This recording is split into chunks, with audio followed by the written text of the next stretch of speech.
Possible to not be great.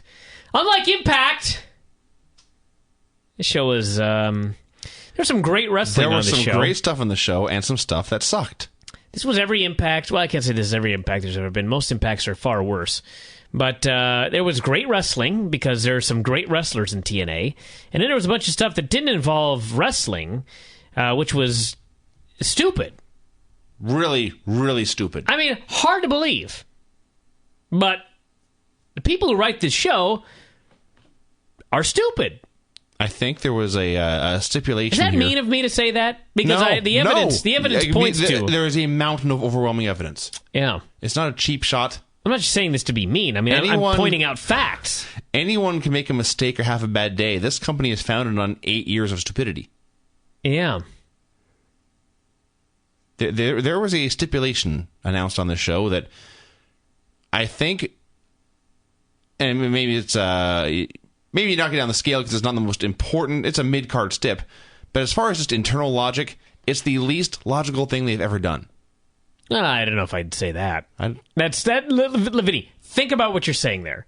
If you'd like to say it's the least logical thing they've done this month, then I'm totally fine with that. But of all time... We'll see when we get there. It literally defies all logic. Like, it stands up to logic and spits in the face. See, actually, I disagree with you there, believe it or not. I'm actually going to somewhat defend Impact. All right. We'll get to it when we get to it. I wonder if we're talking about the same thing. We are. You're talking about ODB and yeah, ODB and Jackie, yes. All right, go ahead and tell the story of this. All right. Velvet Sky cuts a promo. And it was a terrible promo anyway. But in this promo, she announces that next week, she is going to wrestle ODB and Miss Jacqueline in a handicap match. And if she wins, then the heels are banned from Impact. See, here's the problem. I'll go ahead and finish. So, yes, the women who have no contracts, Velvet has to win a match to get the women who have no contracts and are on TV every week banned. And then Velvet announces, I only hope they will keep their word.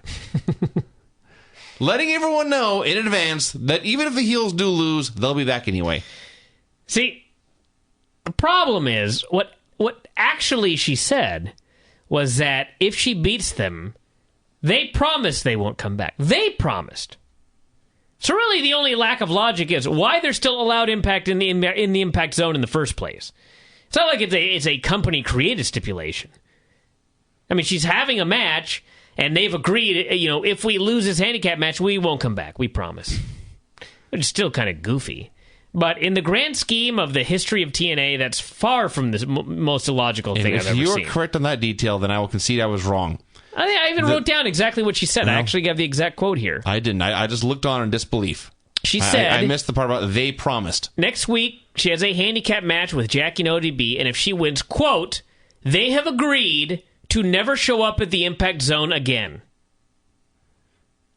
I take back what I said. If that's what she said, I take back what I said. It's their stipulation. It is merely stupid. It's merely stupid, sure. It is merely stupid.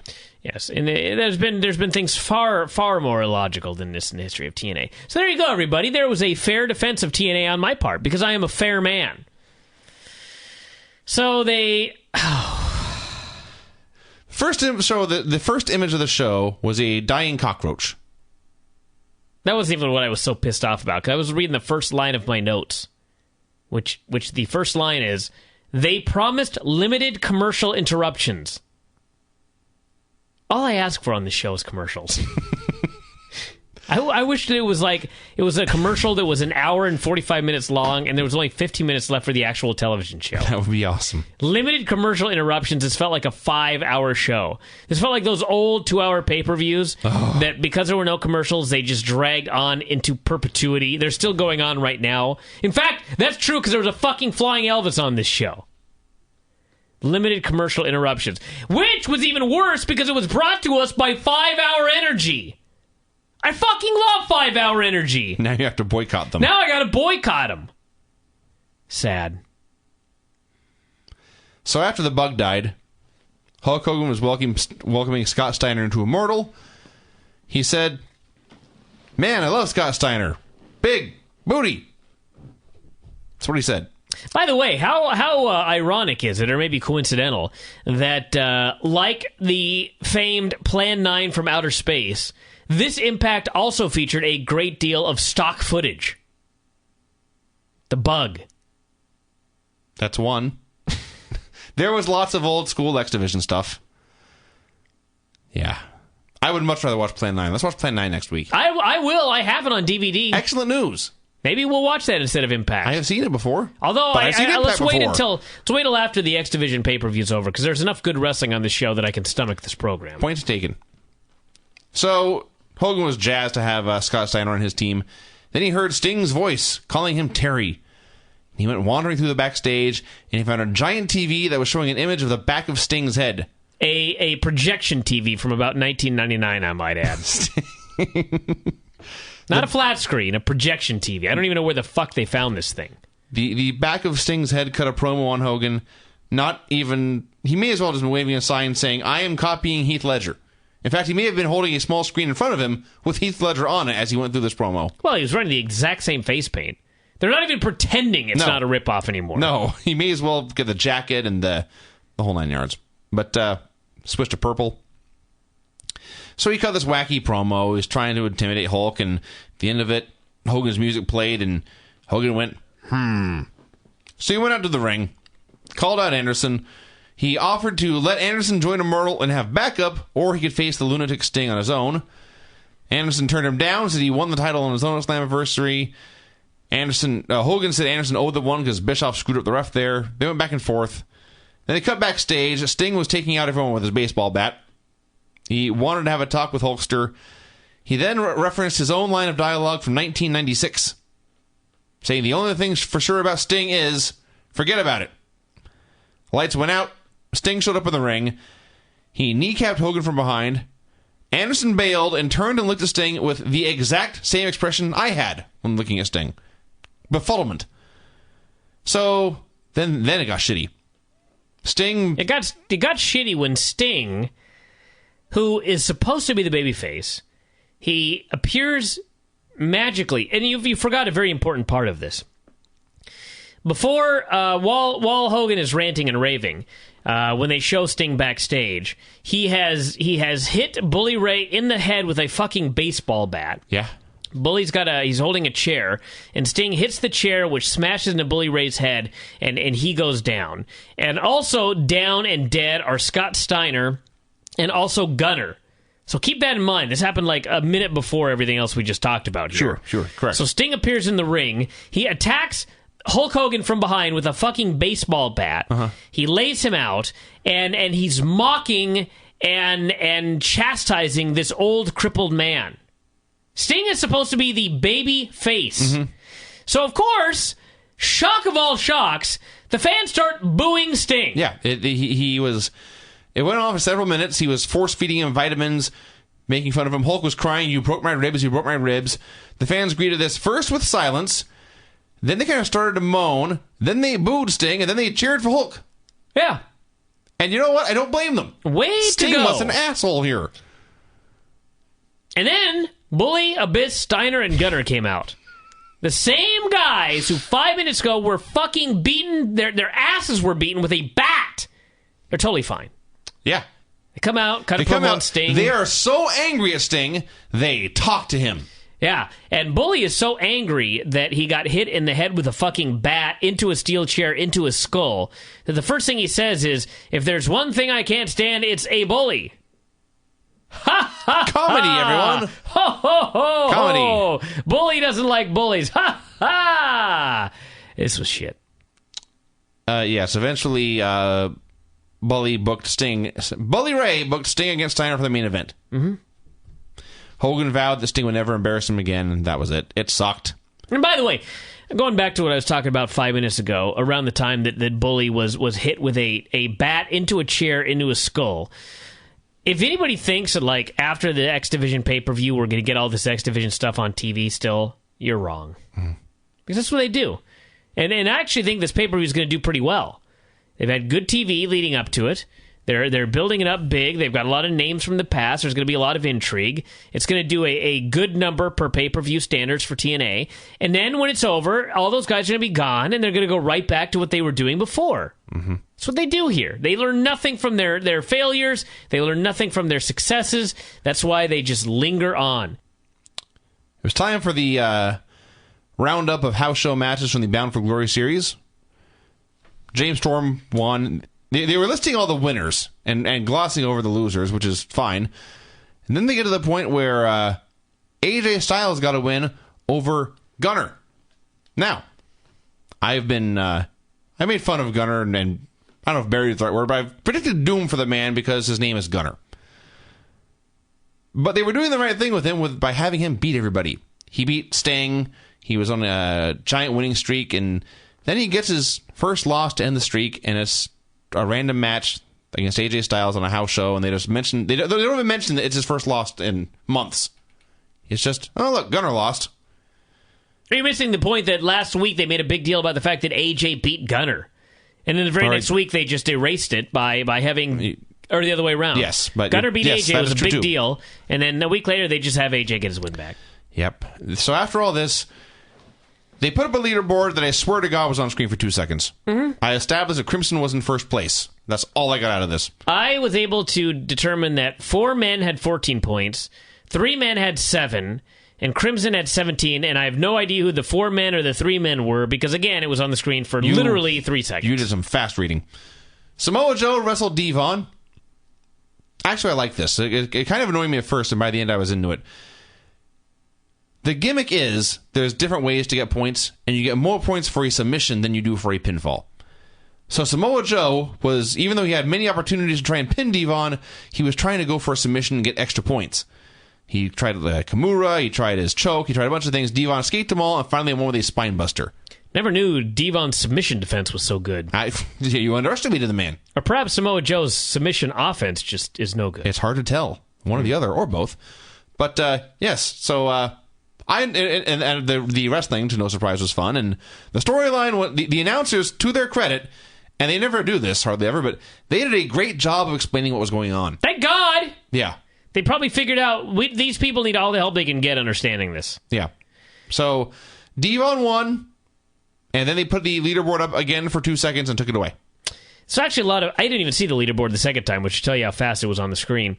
They actually did a fun match, and the people, I couldn't even believe how into it the people were for Devon. They love Devon, and sometimes you watch Impact and you hear all of this. It sounds like the place is going nuts, but they do a long shot and like no one is doing anything. Yes, they're just sitting there quietly, but somehow there's like a lot of noise. This was the exact opposite. There was a lot of noise and people were on their feet, leaping and going nuts. So I don't know why they were so into Devon, but he was a megastar to these people this evening. Yes, this was a win. We had Pope celebrating backstage with Devon's kids. Now, I didn't think about this until just now. I believe in this promo he said, "I'm going to go celebrate with my friend Devon," and then we never saw it. That happened? It happened, of course. That's what he said? I'm sure they just forgot to tape it or something, you know? It's TNA. Yeah. So then Bubba and Steiner shouted at each other for a while. Then Kazarian and Joe shouted at each other for like 20 minutes. These sucked. We had a quick highlight video of Low Key, Matt Bentley, and Jimmy Yang, who for some reason was wrestling in his Elvis gear tonight. Then we had the three-way. Low Key versus Matt Bentley versus Jimmy Yang. My first thought watching this was the one of the bigger stories of the week was Chavo Guerrero quitting, and you can add him to the long list of men who walked away from a WWE contract. Low Key is on that list too, and he also was only Actually, Low Key was fired. Oh, was he? Mm-hmm. Never mind. I didn't know that. Yeah. So we can talk about Matt Bentley, who cut all of his hair off and has eaten a lot lately. He's not Chris Harris fat, but he is fat. Tell us the they were talking about how great it was to see these guys again. We miss them so much, and then they're going to be gone in 3 weeks. What's the If point you of it miss all? them so much, so hire them. Yes. There's no... You can do that. You can bring them back whenever you want. Yeah, they'll bring them back once a year for the show, and then they'll go back to all the usual bullshit. That's what they do. They had an awesome match. They had an awesome match. Taz had probably the line of the show when he was talking about Jimmy's Elvis gimmick, the gear he had on. He's like, Low-key could use that as a gi. Choke this fucker out right away. Mm-hmm. That was awesome. Sadly, he didn't. No. Had a great match. Taz was marking out like crazy for Loki. Bentley super kicked Loki right in the jaw. That looked like it sucked. Brutal. And he did not kill him, thankfully, and eventually Loki pinned Yang with the Warrior's Way. A fantastic match. This was a hell of a TV match. This was great. I don't think it was as good as the Austin Aries match, but that's not... that's like saying, one match was 1 million stars and one match was 999,000. Although they weren't that many stars. I'm just throwing out numbers that are close. Right. This was better than that the Tornado Tag match on Raw we all loved. The Tornado Tag match? Ray and Riley against Miz and Swagger. Oh, that match was pretty good, too. That was good, too. It was a different kind of great. Madison was backstage. That one had a better finish, that's for sure. Okay. Yes, actually, that is true. Madison was backstage bitching about skanks. Winter and Angelina showed up. This is awesome. They are partners, so apparently they hate each other tonight. No, they don't. Well, they didn't hear. Madison hates Winter and Angelina. This thing here was just, I realized that the Winter zombie storyline was like god awful and like one of the worst storylines of the year. Yeah, but they didn't even try to get out of it. Now she's just not a zombie anymore. There was no explanation. There was no angle. She's talking the way Angelina Love has for the past 5 years. She's now just friends with Winter. Yeah, she's just a heel now. Yeah, she says Winter appreciates her, which is all she ever wanted. Did I miss like a major voodoo angle or something like that somewhere on this television? There was no resolution to what they were doing. They just stopped. And again, I realize it sucked, but I mean, really, if you said for 5 minutes, you could think of a way to get out of that stupid zombie angle. But they didn't. They just dropped it, and now she's just a heel. So the key to this, besides how they just switched, I can't even say they changed directions midstream. They just abandoned their storyline. Besides that, the point is, Winter and Angelina, for the first time, are even partners. They are friends. It's not a mind control thing. It's not a drug issue. Of their own free will, they are great friends now. This was the first time that happened. Remember that. I will now read my next paragraph verbatim. Men are fighting in a bar. One of them might be Joe. One of them might be Uncle Murda. It may have been. I have no idea. That's all I got out of this. I know that one of them was Joe, and I know that during this brawl, I saw a pool table. So I presume they were at a bar. I don't know who the other guy was. I presume it was Kazarian, but that's just because they'd been arguing earlier. But I could not figure out how, if this was in fact Joe and Kazarian, how did they get from the impact zone to a bar in approximately 8 minutes?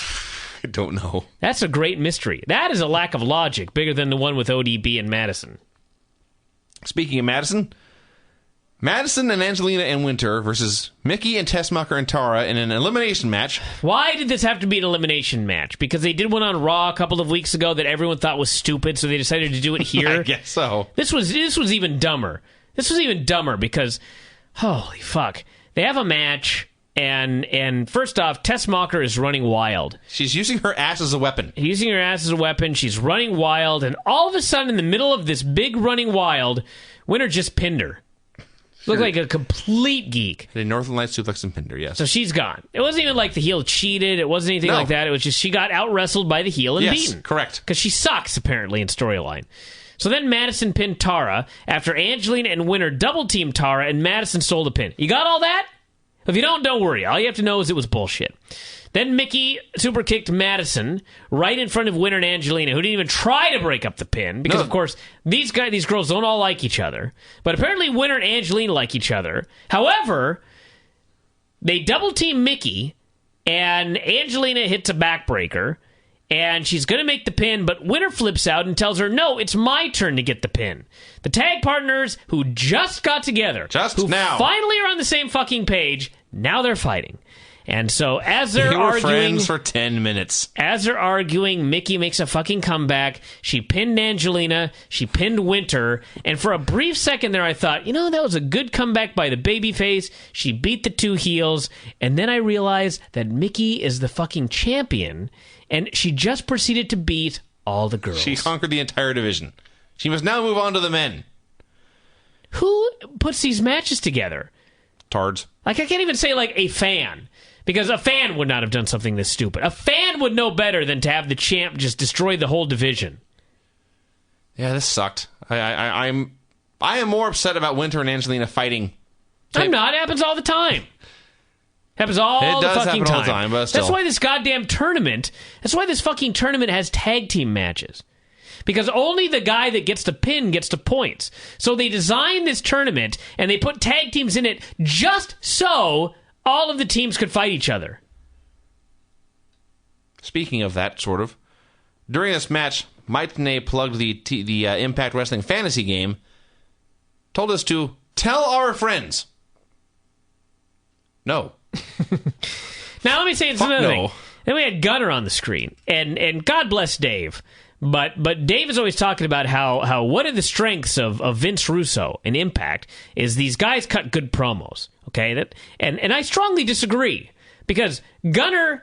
But let me preface this. Gunner cut a promo here, and it was actually a fucking pretty goddamn good promo, talking about how he'd beaten AJ. Tonight was a rubber match. We were looking, he said, at a man who wants it all. It's like a really good promo.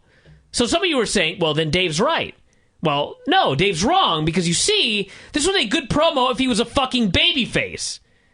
When he did this promo, I actually thought Gunner was a babyface. I totally forgot he's a fucking heel. He came out later for the match with AJ, and then I realized it. It was like, well, that was a stupid fucking promo then. The heel comes out, and he's talking about how he beat this guy. He's doing his best. He was cutting the fucking promo that Andy Levine was cutting on Tough Enough every week. And Andy was designed on television to come off as a sympathetic family man fucking babyface that we wanted to get behind and win. That's what Gunner did here. And Gunner's a fucking heel. More of that later. Kendrick and Abyss cut promos on each other. Apparently they are wrestling the pay-per-view. This ended with Abyss saying he would tear out Kendrick's heart, and then the X Division would be dead. I guess it wasn't dead when he destroyed and humiliated Kendrick and Kazarian at the same time at the last show. Of course not. They did a contract signing with AJ and Daniels. Went on forever. This went on forever. This was another one.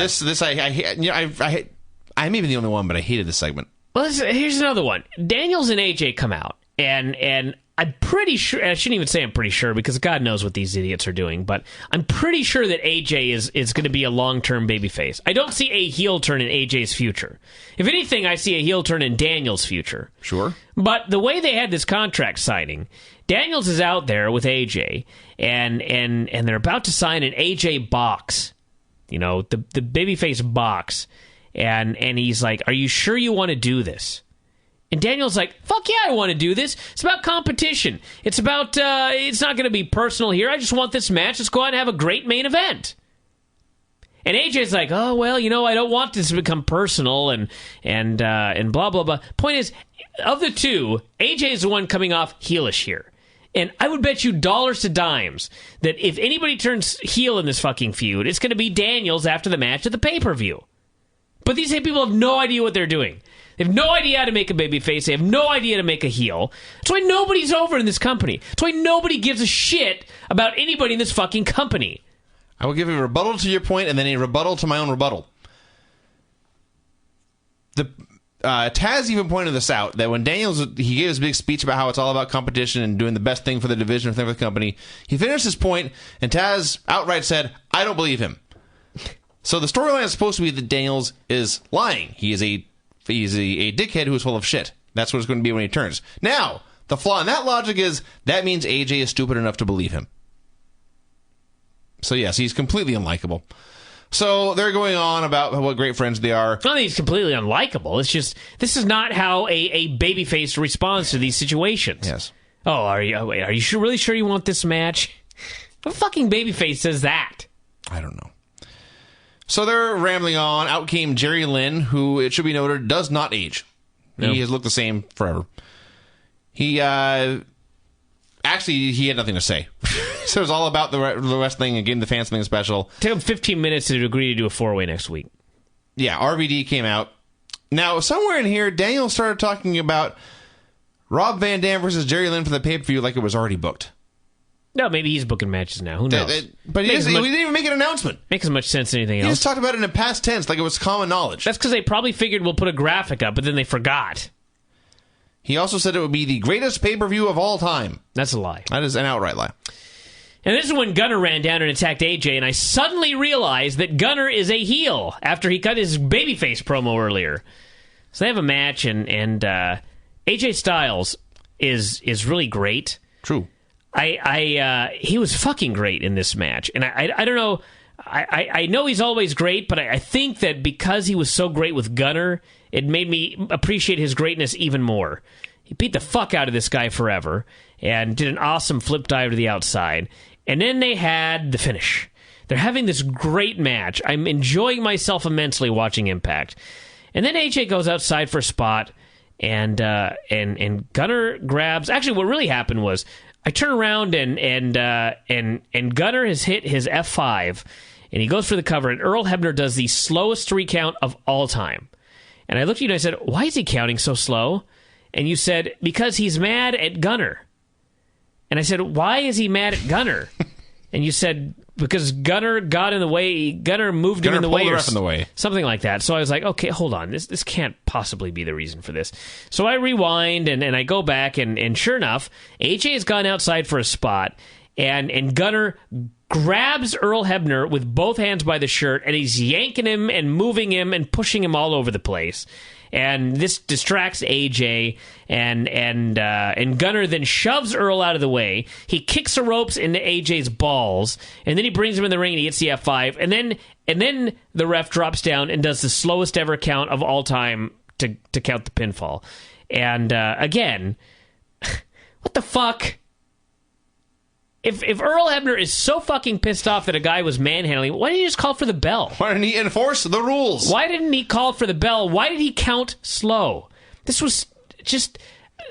And if it wasn't a rules violation, why was he angry? I get so goddamn pissed off when I watch a good Impact match and they fuck it up with stupid booking. Isn't the whole fucking point of this thing that wins and losses matter? That's what they have said. And we're having all these points and we're trying to... So, how many fuck finishes have we had so far? We had the fuck finish with Bubba Ray last week. We had the fuck finish here tonight. It's just, I really want to like this. I don't like getting pissed off at this show every week. I would really like to watch Impact. There's a drop. We had an Ultimate X music video by a band that sucked. Sting did a wacky backstage promo with his face half in darkness. Then we got the Velvet Sky promo. Let me say one thing real quick. Listen, why did Gunner have to get this fuck finish win over AJ? Because they didn't want to beat AJ. Mm-hmm. So why did you fucking put the match together then? I don't know. Why did you put these two guys in a match? Why did you... I just don't get it. If you don't want to beat the guy, why'd you put him in the fucking match? Why didn't you put someone else in there with Gunner that Gunner can beat? If you don't Gunner beating guys, why is he in the goddamn tournament? Why is he getting points on guys? You know? Because it's Impact. Just stupid. So this is the promo Velvet cut on ODB and Jackie for next week. We discussed the part that drove me crazy, which drives me slightly less crazy now. It's still stupid. But we did not discuss the first part of the promo, where she talked about bullies. Oh, God. She said she was bullied as a youngster, and she was always the run to the litter, but then she said she's not weak anymore. So she talked about this for less than a minute. Yeah. And then she said, now my life is an open book, and we all know my backstory. That's what she said. I was like, what? Did I miss a full episode of Explosion or something here where she talked about her entire life story? Your biography is, you used to be bullied and now you are not? That's the Velvet Sky story? Any biography, Velvet Sky, 1 minute long. 1 minute? I'd fight you to stretch that over 1 minute. Well, it would have been tough. Well, I mean, you'd show her bending over for 55 seconds, and then you could talk about, right, I used to be bullied, and now I'm not anymore. Now I have a nice ass. Yes, and then she challenged the heels to a handicap match, and the heels promised to leave their not job. Mm-hmm. Mexican America cut a promo. They were out there just killing time. Wanted to know why they were not in the Bound for Glory series and Beer Money are. Out came the British Invasion, which, if you're not keeping track these days, is Magnus and Doug Williams. Magnus cut a promo, said they were proud of where they were from, and they were also proud to work here in the USA. Everyone cheered. They said they don't like foreigners who come to this land and want to be handed everything without earning it. They challenged the Mexicans to a top contenders match, told them to leave the birds at home. This confused the Mexicans. Magnus clarified it by calling them, and I quote, prostitutes. Actually, it was like La Prostitutas or something. Yes. That's not me having a bad Spanish accent. That's Magnus. So he called them prostitutes. Shockingly, a fight broke out. Mm. And it was 2 guys and 2 girls versus 2 guys. So the faces were getting killed. Who should return but Rob Terry? They have put all 3 of British Invasion back together. And they're doing it for a match where apparently it's going to be 3-on-2 now. Or something. You know what was awesome in this segment was Magnus. True. He was really fucking good. Magnus is absolutely a great promo. I don't know what got into him, but he was great. He's Unfortunately, now they have to have a match. Yeah. Mexican America versus... Right. I was thinking, I like the British guys. There's one good worker in this crew. Magnus is all right. Douglas is good. And we had clips. This was awesome. The Jarrett's touring Mexico. This is a fantastic promo. Now, keep in mind, a couple of weeks ago, they did the big deal with Kurt Angle and Jeff Jarrett, and Kurt Angle wins, and it's their final match ever. And, of course, Jeff Jarrett shows up a couple days later and wants another match. So they agree to have a street fight, with the stipulation being that if Jeff Jarrett loses, he'll leave. He'll go to Mexico. He'll be done. So they finally do it, and Kurt beats him and causes Jeff to say adios. Jeff leaves the country. Here we are 2 weeks later. Jeff and Karen are down in Mexico City. They're on vacation. They've been all over the country, tanning and having a great time. They're not angry at all. In fact, they're having a great time. Mm-hmm. And they announced that they're going to be coming back with a gift for Hulk Hogan and Eric, and they'll see you next week. Yeah. If you take it out of context, I actually really enjoyed this, just because they were having so much fun. And we've talked about this before. No one's ever happy on Impact. The Jarretts were happy. And yes, in context, it's completely ludicrous. So we had our main event in 2011, Scott Steiner versus Sting. They had a match that, frankly, could have been exactly the same as the match as they had in 1998. Sting won with a death drop out of nowhere. It was fine. Steiner threw some scary suplexes. So Sting wins. Bubba Ray came out. Sting beat him up as well. Actually, he was about to put the dreaded paint on Steiner. Yes, he was. Yeah. I actually erased that. I wrote it before it happened, and I wrote that he had put it on. I had to go back and erase it. So yes, Sting beat up Bubba Ray. Anderson hit the ring. He laid out Sting with a mic check. Then Hogan came out. That is how you explain that thing right there? I laid him out with an ugly mic check. This was was the worst mic check I have ever seen. And Anderson, I guess, has no instincts. But to be fair, many people don't. Here on this taped show, he does the worst fucking mic check of all time. Does he lift the guy back up and just do it again because it's the taped show and you can edit it? No, of course not. He just does the worst mic check of his career, and that's it. That's it. He moves on. Horrible. This is horrible. So Hogan came out. I guess Anderson just disappeared, but he disappeared. Yeah. Angle shamed. Bubba and Steiner were holding Sting. Hogan was punching him. Kurt Angle made the save, and the show ended. Yeah, I like that Hogan came out, and he's about to wallop Sting with a bat. And they're playing it up like, oh my God, Hulk Hogan is going to hit Sting with a bat. And I'm thinking, I saw Sting hit like 4 guys, including Hulk Hogan, with a bat in the beginning of the show, and they were all fine 5 minutes later. Yep. So why should I be worried about this bat? Don't know. You may as well hit him with like an axe. He'd be fine. So yeah, Hogan ran down, Kurt ran down and ran wild on everybody, and there you go. This was a good Impact. Yeah. By Impact standards, this was a good show. Yeah. By the standards of any other television program, it sucked. To the back! Did I hit the mic? You hit the mic with a bat. I'm sorry. Apparently. I like how I got a mic that was designed for that not to happen. I can screw up anything. Do you like headbutt it, or what makes that noise? That was my hand moving towards my keyboard, and it hit the bottom of the microphone. All right. Yeah. Impact. Go for it.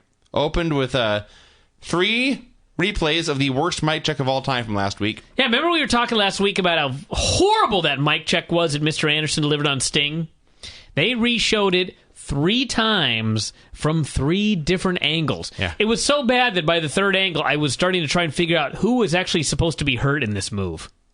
It looked like Sting gave him an STO. Yeah. It always does, though. But It's amazing. It's like you bitch and you bitch and you bitch and they don't show a replay. And then when they do show a replay, it's a replay of the most fucked up move they've shot on the show. A taped show, I might add, in months. So after that, we had Bully Ray, Scott Steiner, and Gunner in the ring. He called out Mr. Anderson. He came out. Bully Ray said Hulk was on the way. Until he gets here, I am in charge. That's what he said. Bully Ray. I always love when the authority figure, and WWE has done this a few times too, the authority figure for no good reason is just late. Oh, yeah. Just couldn't be bothered to show up on time. Yeah, for the one show week. Yeah. So, he's in charge. He said Anderson has a match against Sting next week on Impact. He said, you can't beat Sting. You need our help, and Immortal needs the world title back. Steiner said, you're either with us or you're against us. Gunner said Hulk had told them the main event it was going to be all of Immortal, that's what he said, versus Sting and Kurt Angle. And then by the end of that match, Anderson must make his decision. So then he said, hit our music, and they played Sting's music. He appeared in the rafters acting all wacky. Then Angle appeared in the ring. He laid out the bad guys. They headed for the hills, and Angle just told Anderson to make the easy decision. It was mostly fine. I gave this segment a thumb up. I did not give it 2 thumbs up, and I'll tell you why.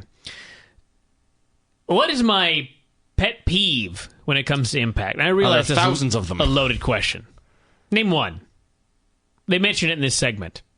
The power of the belt? Oh, my God. They didn't, at least they did not explicitly say that.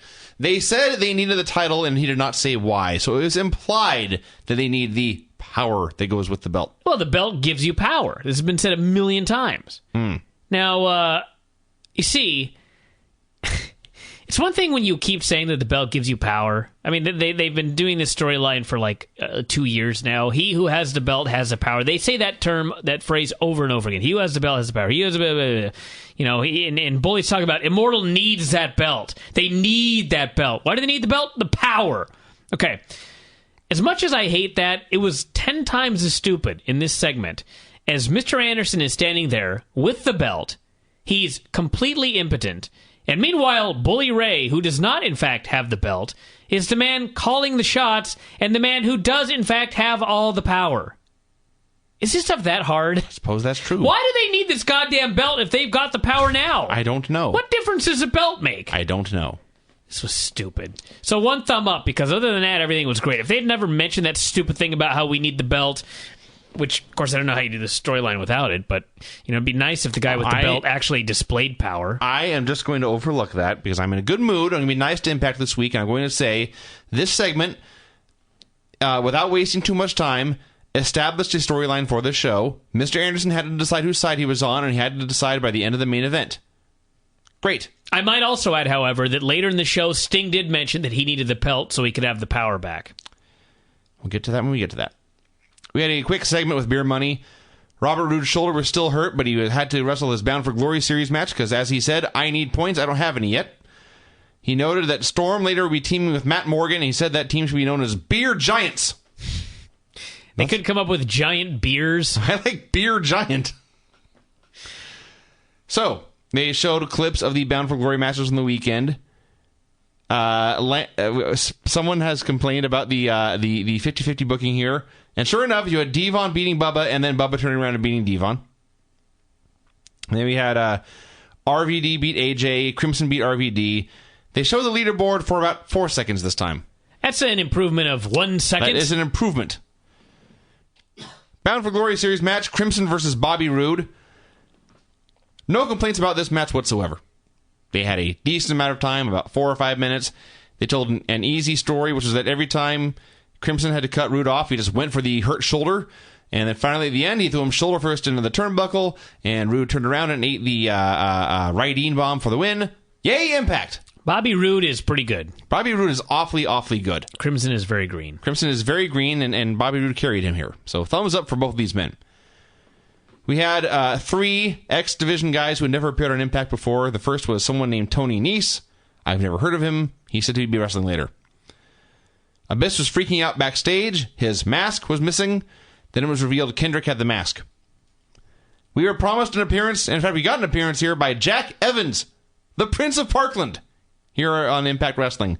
He talked about how he had been in wrestling for 10 years. It was finally his big chance to shine and how he's going to win. This is his big chance to shine. Come on. And actually, he's probably never on Impact before. He's been on TNA pay-per-views before. Yeah. So, there you go. I would suspect Triple Mania, for example, was his chance to shine. That may have been a bigger show. That's quite possible. Kendrick was in the ring. He called Abyss out, said he didn't want violence. He only wanted to say what was on his mind. So Abyss came out. They stood face to face. Abyss had his head hidden under a towel because he had no mask. You know, it's important to note in this segment that they said that Brian Kendrick stole his mask last week. It did? Yes. So he stole his mask last week. So for 7 days, Abyss has been unable to, A, find a spare mask, or B, worst case scenario, put on a different kind of mask, say a psychosis mask. He came out there with a towel on. Yeah. I don't know why they had to say that, except to make me mad. Because I didn't notice it happening last week. I didn't either, but that's what they said. They go, last week Kendrick stole his mask. So Kendrick started to recite poetry. It was... This segment is indefensible. I'm sorry. He came out and he started reading off, not even reading, just reciting off stuff from Art of War. Actually, I guess Art of War is he was quoting Buddha. Anyway, on and on and on he goes, and I'm begging for Abyss to whip his ass, which is what happened. Abyss kicks his ass. Yes, but as you know, I don't think that's what they wanted you to want. No, he kicked his ass. He left him laying like a complete geek, and they edited him booing, but when you looked at the crowd, everyone was just sitting there. I mean, this was just like... Yeah. The whole thing is there's an X Division pay-per-view, and Kendrick is supposed to be going in there and fighting for the X Division and determined to win the title from Abyss. And when this segment was over, I did not want to ever see Brian Kendrick again. I was glad Abyss kicked his ass. I didn't care about their match at the pay-per-view. This was like a Bischoff booked segment if his goal is to kill the X Division. This sucked. He was talking about how he wanted to help Abyss and free him from his own ego and shit. All I really got out of this is that there was a really hot girl in the front row. That's nice. Jesse Sorensen spoke. He was the other new X Division guy. And then we had our three-way. Jesse Sorensen versus Jack Evans versus Tony Nese. Mm-hmm. Evans came out doing some wacky dancing. They built him from Tacoma. Taz said, there are a lot of weirdos in Seattle. That's what he said. Word. Jack Evans. He's not from Tacoma, by the way. He's from Parkland. Although, to be honest, if I were from Parkland, I may as well claim I was from Tacoma. Oh, Tacoma was a big upgrade over Parkland. Jack Evans is now working full-time in Mexico, so how he is this white is a mystery to me. I trained him. I had not thought of that, but it makes sense. I have one complaint here I'll make quickly, and it's not new, but that fucking referee in the blue shoes, they must be changed. I should not be distracted by the referee's footwear every week. Just put on some black goddamn sneakers. This match was awesome. Yeah, it was pretty great. Jack Evans is a goofball, but he can do some unreal shit. And Jesse Sorensen and Tony Nese are two completely generic, short brown hair indie wrestlers, but they know what they're doing. Evans was doing 8 million flips. There were some fat-ass suplexes. The last time they had 3 anonymous X Division guys here, it was just a mess and a clusterfuck and scary and kind of embarrassing. This was awesome. I want to see all 3 of these men again. And finally, Evans won with his 630 senton. 8 thumbs up for this. Place went ape shit for the finish. Yeah, this was great. For the record, I would like to note that a man I trained beat a man Mikey Whipwreck trained. Is that so? Mm-hmm. So Team Alvarez 1-0 over Team Whipwreck. Not only that, here's a fact I'll bet you didn't know, Vinny. I did not even realize this till I talked to Lance. But I have pinned a man who pinned both John Cena and Randy Orton. Who would that be? Lance. Oh. There Lance you go, has pinned both of them, and I pinned Lance. Well, how about that? So technically, I am better than John Cena and Randy Orton. That your logic is sound. Yeah. So there's me putting myself over for the night. So the next time someone says these goddamn dirt sheet writers aren't allowed to talk about the business, I am allowed to talk about the business. All right, let's go on. British Invasion was backstage complaining about the Mexicans. Magnus said, essentially, they stole our gimmick of being foreigners who come into this country and whine about everything. He wanted to get the tag belts back, but Williams said, hang on now, we have an X Division pay-per-view coming up, and as the most technical sound X Division wrestler of all time, I'm going to issue an open challenge for that show, then we'll worry about the tag belts. Magnus said, all right, that's cool. Rob Terry was also there, who I only recognized him because he was enormous. He appears to have presume it was Rob Terry. I have no idea. He was a large Englishman with them. He, if it's Rob Terry, I believe he dyed his hair and grew a beard. Yeah. Looked like, I don't know who he looked like. Mason Ryan. Sure. They're apparently doing a random Ultimate X match on the pay-per-view. So Shannon Moore, Robbie E., Alex Shelley, and a fourth man who I eventually determined must be Red. Talked about it, but as he was speaking, he was in street clothes, and we never hear Red talk. I had no idea who this guy was, and they started showing Amazing Red doing cool wrestling shit. So there's only 4 people in the Ultimate X, or do they know more? As far as I know, 4. Because someone asked the Generation Me guys on Twitter if they were in the match today, and they had no idea. Well, that's not surprising. I don't blame them for that. Velvet Sky cut a promo. The only noteworthy thing here is that at one point she said bitch, and they bleeped it. That was awesome. Even Impact has said, you know what? Enough. I can't believe you of all people didn't, or unless you're avoiding talking about this. But her story, and correct me if I'm wrong, is that ODB and Jackie, who are not under contract, signed a contract for a loser leaves TNA match, even though they're not with TNA. Did she mention they signed a contract? I would almost. I bitched about this last week. I see. Nothing has changed. I'm okay bitching about it every week. I like to offer something new to the fans. I'm lying. Yeah, I don't give a shit. I couldn't even laugh. No, I bitched about it last week, and I don't see any point in bitching about it again. We had a Sting being wacky segment. He was on top of the lockers singing Eye of the Tiger. Kurt interrupted. Sting vowed he would win his title back next week, and here was where he talked about the power. Or whatever. I'm done with Joker Sting. Yeah. Done. I would hate it less if there had been anything to cause it. If there had been a traumatic incident that caused him to go crazy. But no. The storyline is Sting decided he was bored with his own gimmick and tried to do something else. I guess. For no reason. Kurt, by the way, in this promo was terrible, actually. He's very, very wooden reading his scripted lines. He left. Sting kept acting crazy alone for a long time. He said he was getting to Hogan. How does he know this? I don't know. ODB and Jackie versus Velvet. Thought this match would be awful. By and large, it was fine. They told the very easy story of... Thank God they had ODB and Jackie in there together to try to carry Velvet. Yes. She cannot hit the ropes to save her life. No, I decided during this match that we need to just eliminate rope running entirely.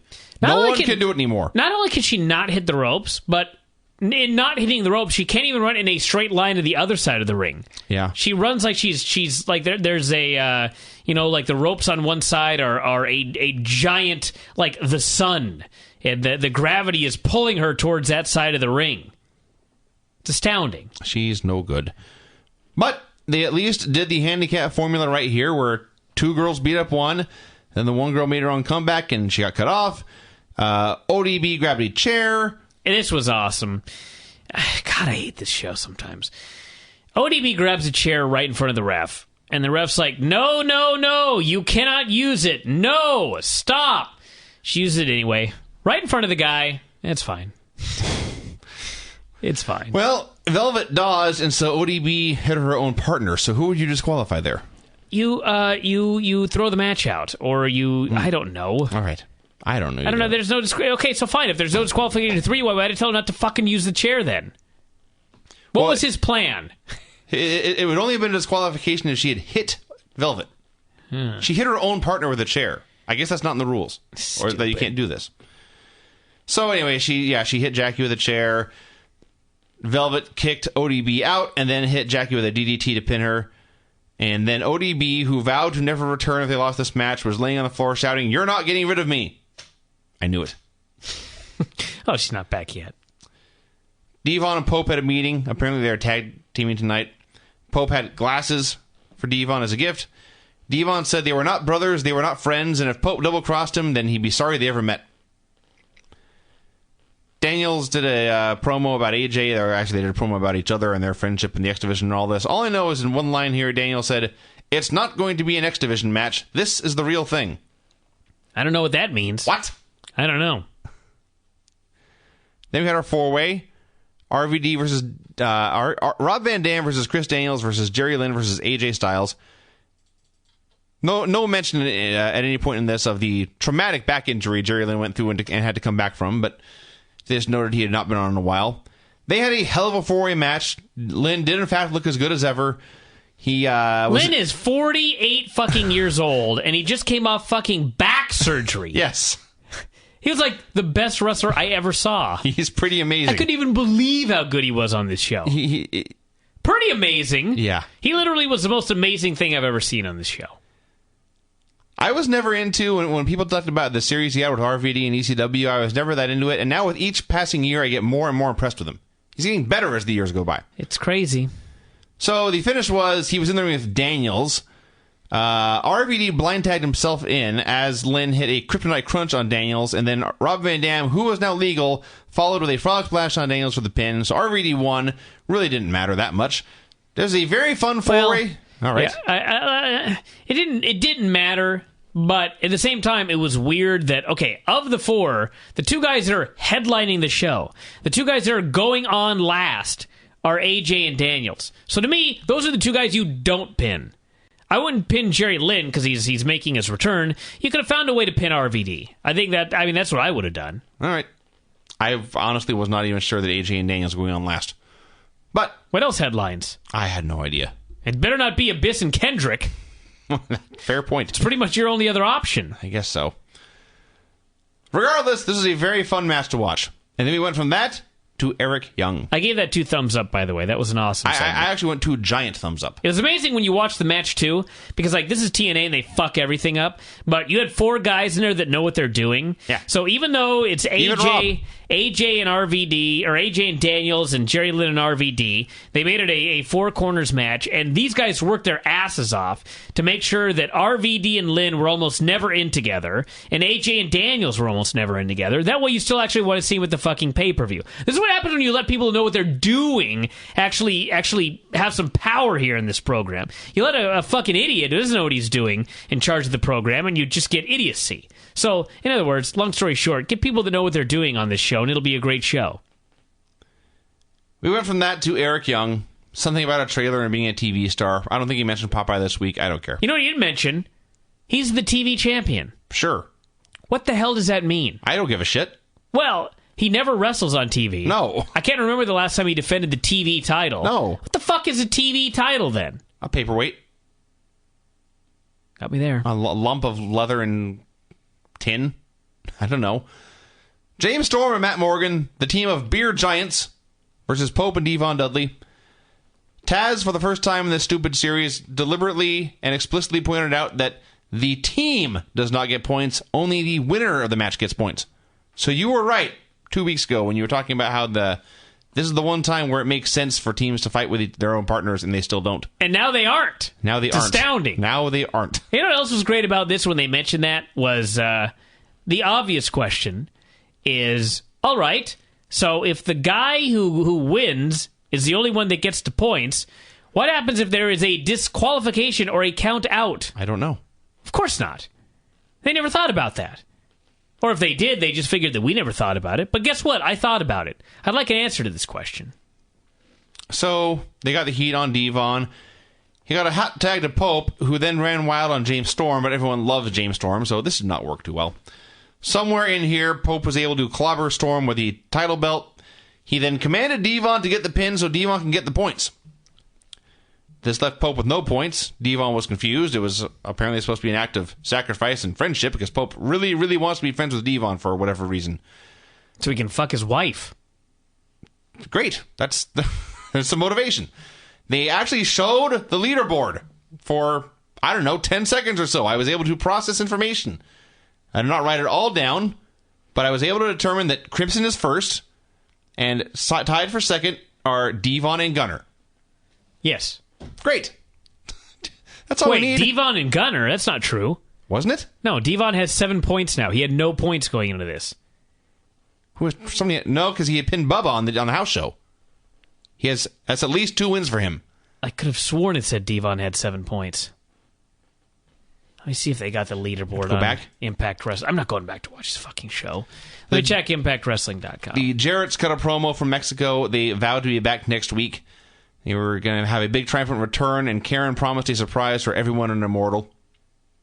They cut to the announcers who were running down the pay-per-view card. All I have to say about this is look at Taz's jacket. The only thing I can figure, he was wearing this, like, it was sort of a blue and white plaid deal. I can only assume Taz's grandfather had a yard sale, and he picked this up. It'd be nice if this were easily accessible on the website, what the current standings are. I guess I'm asking for too much. Okay, this next segment, I don't know what happened here. Suddenly, we're just backstage, and Hulk Hogan is kicking Sting's ass, and Sting is making jokes about it until Hulk Hogan hits Sting in the face with a baseball bat. This was a scene, like, directly out of Batman, with Batman and the Joker, is what this was. And unfortunately, it didn't end with Sting blowing up the building. It ended with Sting being hit in the face with a bat. So we had our main event. Angle had no partner now because Sting was dead. So it was Angle by himself against all of Immortal, which is now Scott Steiner, Gunner, Abyss, and Bully Ray. Had our second handicap match on the show. Heels were running wild when Bully Ray decided it was time to use a chain, which you would think would get him disqualified, but whatever. He was about to hit Angle with a chain when Anderson came out. He took a place in the babyface corner. He took the hot tag. He ran wild for a second. He was about to hit Bubba with a mic check when he stopped.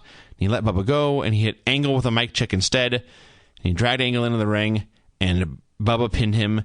And then Anderson celebrated with Immortal. He's one of them now. Hogan came out and clapped, and the show ended. The last 20 minutes of this were pretty worthless. I cannot for the life of me find the standings. I believe you. Astonishing. It never even occurred to me to try.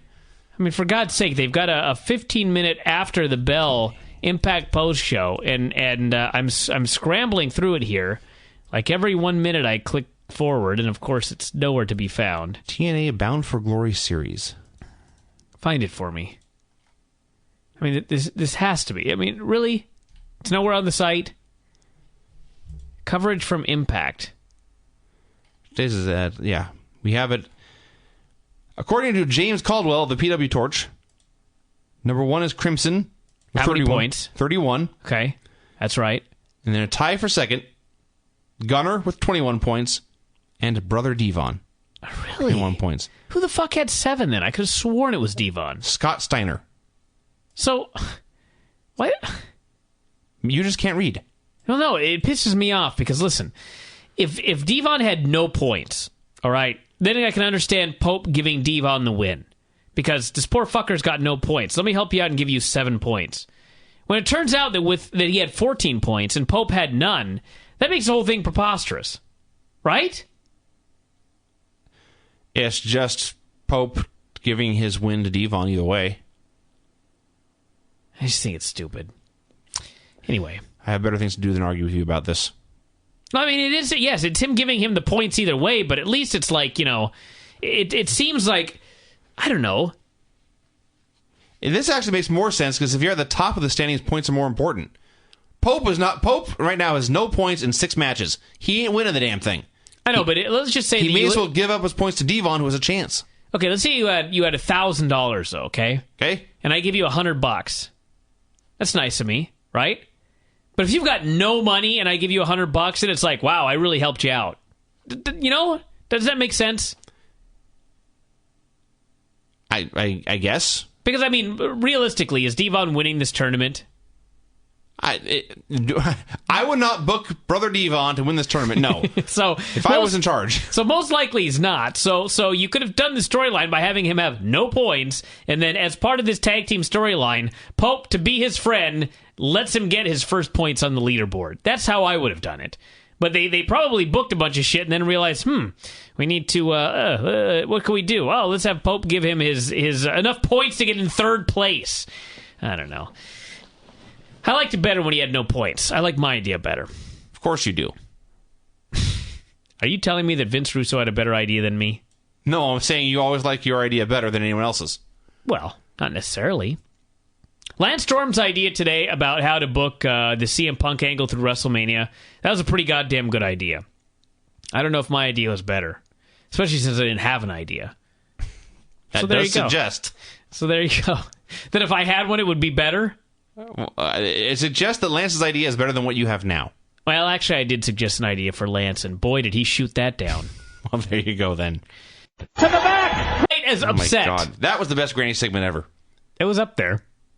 She's been in rare form the last few weeks. That was pretty phenomenal, really.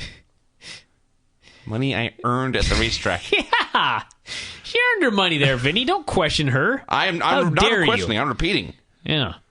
All right, we got to talk about Impact. I don't know why we bother after the Granny segment. I don't either. It's always funny when people, they put a timestamp. It's like they're telling people when the Granny segment is over. The timestamp is actually telling you when you should shut this fucking show off. Because it goes downhill after Granny. To think that people actually skip that segment. Not this week. What kind of person skips that segment? You know, you're the kind of person that likes professional wrestling. You know, what is pro wrestling? It's wacky, goofy entertainment with a cast of characters. It's a circus. That is the Granny segment of this show more than anything else. That's more pro wrestling than anything in pro wrestling today, particularly Impact. Show was just what it was. There was nothing great. There was nothing horrible. Except for the Sting thing. How many times did I defend Sting on this program? I can't even tell you how many times. You know? People are like, oh, this whole Sting's old. Sting shouldn't be this. Sting shouldn't be that. I'm like, I like Sting. He has a fine job in the ring. He doesn't look old. You know? He doesn't come across as a complete idiot. He seems to know his shit. He always gets re-signed. He seems to care. He works hard. But I cannot defend this Sting gimmick. It's pretty terrible. It gets worse every week, and it was horrible on week 1. Now they brought in the fucking clowns from The Dark Knight. They're just stealing this entire movie. Although, unfortunately, the clowns have not yet blown up a building. Right? Nor has Sting killed them. Nor has Sting killed them one by one. Maybe that's next week. I don't know. But Sting is the new champion. And as usual, a cursory look at this show. See, thing with this show is a lot of people watch a show and they don't pay attention. So they don't get upset at this stuff. They don't think. Which is actually what Vince Russo presumes of all wrestling fans. These people don't think. So he writes a show because he doesn't think. He relates to these people. So he writes a show that makes no sense. And then the people are like, oh, why does Brian nitpick the show? Because I actually fucking pay attention to the show. And yes, I know people are going to go, he doesn't pay attention to the show. He missed this. He missed this. He missed this. Yeah, have you ever watched the show? Yeah, if enough people, here's what people understand. Thousands of people are listening to this show right now. Let's imagine that everybody listening to this show right now was on a street corner watching a parade. I was just reading a book about the JFK assassination, so this works out. Let's imagine that we're all in Dealey Plaza, November 22nd, 1963. We're all watching the motorcade pass by. All of a sudden, bam, bam! Kennedy gets shot. Happens in a split second. We're all paying attention. We're all watching. We're all like, holy shit, the president just got shot. So, you know, things happen, blah, blah, blah. Now we all get together to discuss it. And we're like, man, you know, the shots came from the book depository. And then someone else is like, I didn't see the shots from the grassy knoll. And then some other guy goes, there weren't no shots from the grassy knoll. And then some other guy's like, didn't you see the shots from the manhole?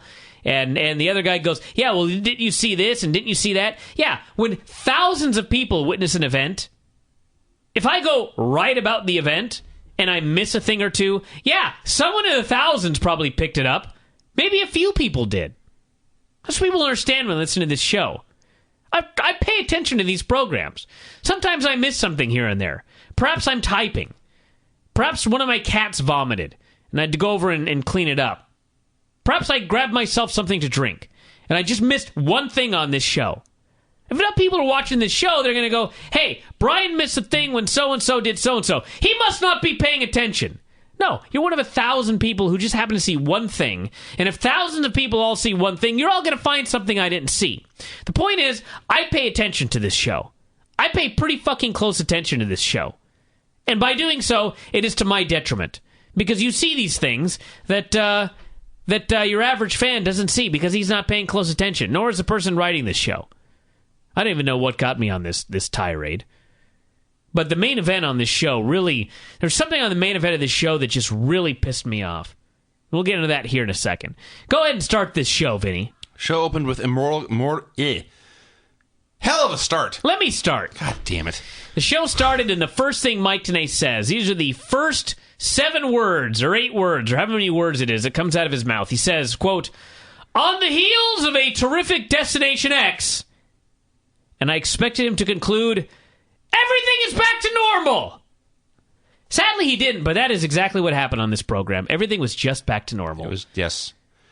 The Immortal came out in formal wear. Yes, said it.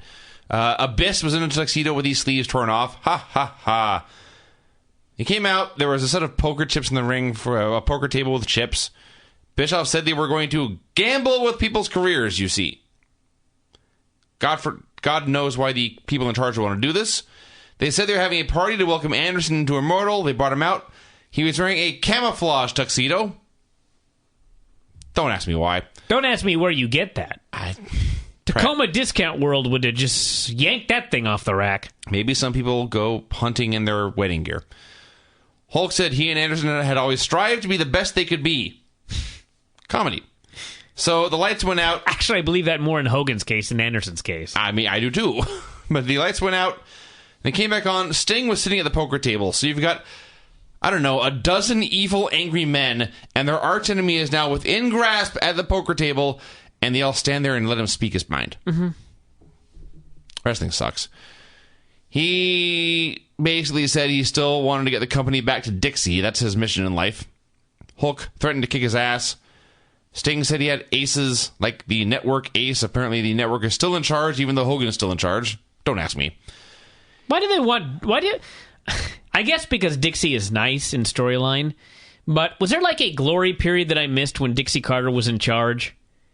Are they trying to explain to us that now the ship has gone off or the train has gone off the rails? Not only that, weren't Bischoff and Hogan... If I remember this right, I thought they were put in charge of the company by perfectly acceptable legal means twice. Yes. They're talking on this show where Sting says, well, I've heard, he's ranting about the network, I've heard that the network told Hogan and Bischoff that they were on a very short leash. Really? Because I could have fucking sworn, right after they got rid of Mick Foley, that the storyline was that the network thought Sting, or Hogan and Bischoff were doing a great job, yes, and that's why they were put back in charge. Yes. Of course, we're not supposed to remember that, or we're not supposed to pay attention, or Russo just doesn't know what the fuck's going on, because now it's just something completely different. So the segment ended with Sting saying he had lots of aces, and they pointed up. He said, look up! And nobody did. And then finally the camera panned up there, and there were evil clowns in the rafters. And I know this, not just because I saw the rafters filled with evil clowns, but Mike Tenay said, evil clowns! Up in the rafters! Mm-hmm. Thanks, Tenay. Now, how did he know they were evil? Sting's a good guy. They looked mean. They're not friendly clowns? I don't know. You missed another important part here. As Sting is ranting and raving about the network, he throws in a line about how they're on a very short leash, and essentially he says that if they fuck up, there's another mystery guy waiting to step in. Great. Another mystery. That's just tremendous. Network guy. Who could watch this show? Don't know. Who could care? They started talking about the Bound for Glory series. They did not give any specific results nor show a leaderboard. They simply said that Crimson and Gunner were winning, and Joe and Bobby Roode were losing. I don't think we saw the leaderboard the entire show. I don't believe we did, no. Not even an updated one after matches. Speaking thereof, we had a Bound for Glory series match. Bobby Roode versus Samoa Joe versus the Pope. I believe they mentioned in commentary, and from what I remember about the standings, that these guys were all tied for last, basically, coming in. So, they had a pretty fun match. And the finish was Joe went for the choke on Roode, and Roode did the Bret Hart run up the turnbuckle roll-up. And Joe was pinned, and then right after he was pinned, Roode tapped out. And I was certain they were going to do some stupid simultaneous finish where both men would get points, but no, Roode just won. So I was fine with that. This actually was I would say 2 thumbs and 2 big toes up, but I'm taking away the big toes because they didn't show a fucking leaderboard after this match was over. No. But this was awesome because they're trying to put over that wins and losses matter. And so this would have been just another stupid finish on a show were it not for the fact that Joe has no points. And he's trying so hard every week to get points. And on top of that, not only was he trying so hard here and he failed and flipped out yet again, but the reason he failed is because you get a 10-point... You get 10 points for a submission. You only get 7 for a pinfall.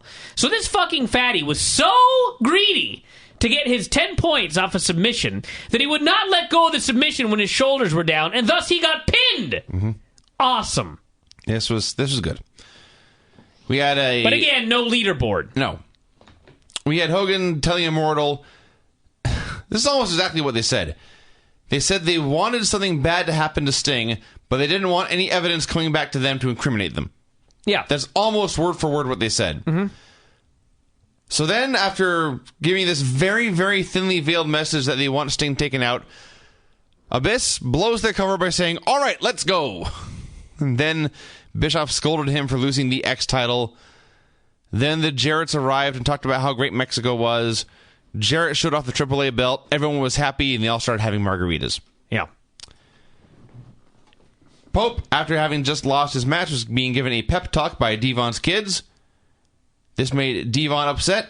He came up and started acting like a douche. Pope was being completely rational. Now they were arguing about who gave points. Yeah, this pissed segment, me off. This feud sucks. Devon is supposed to be the babyface, and Pope is supposed to be the heel.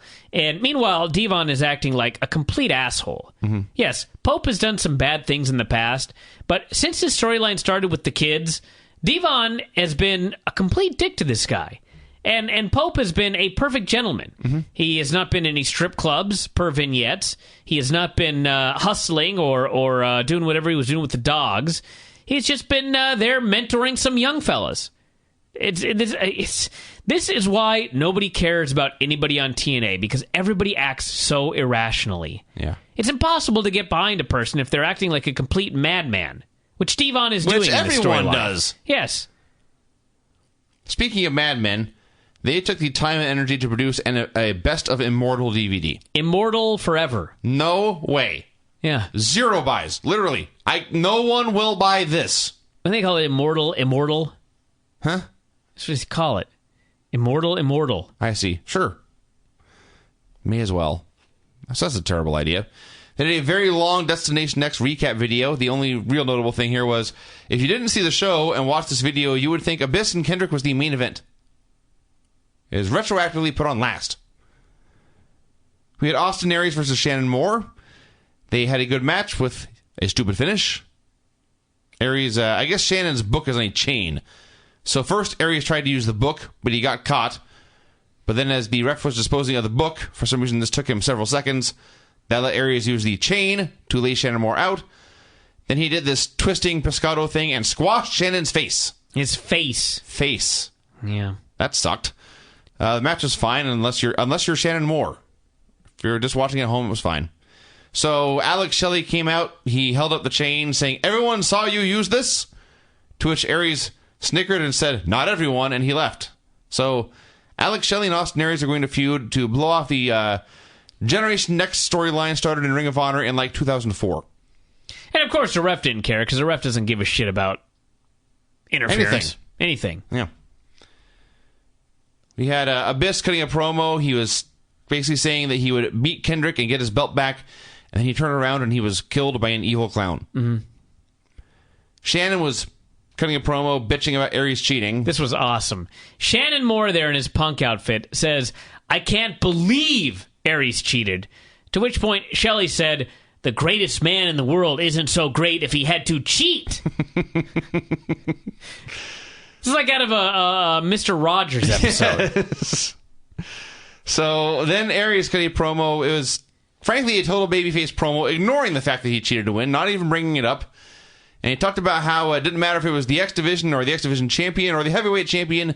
He would compete with anyone and he could beat anyone. And he paused for a second, and then he sort of turned to the tech crew and said, "Thanks, guys." Yeah. That was awesome. We had an amazing thing. A Madison Rayne Tara hype video. Hype.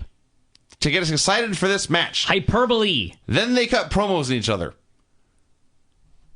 No one could care about this match. Air all the hype videos you want. It won't matter. Tara said she had a gift Yeah. that she was going to give Madison, but Madison had to wait until after the match. So she knew it was fake? How did she know she wouldn't be knocked out in the match? How did she know that she wouldn't be injured or lose? I don't know. Well, maybe if she lost, she would still give it their gift. I don't know. Scott Steiner was hitting on SoCal Val. He, too, was killed by an evil clown. He was offering to show her his cock. And a clown cut him off. Cock blocked him. Literally.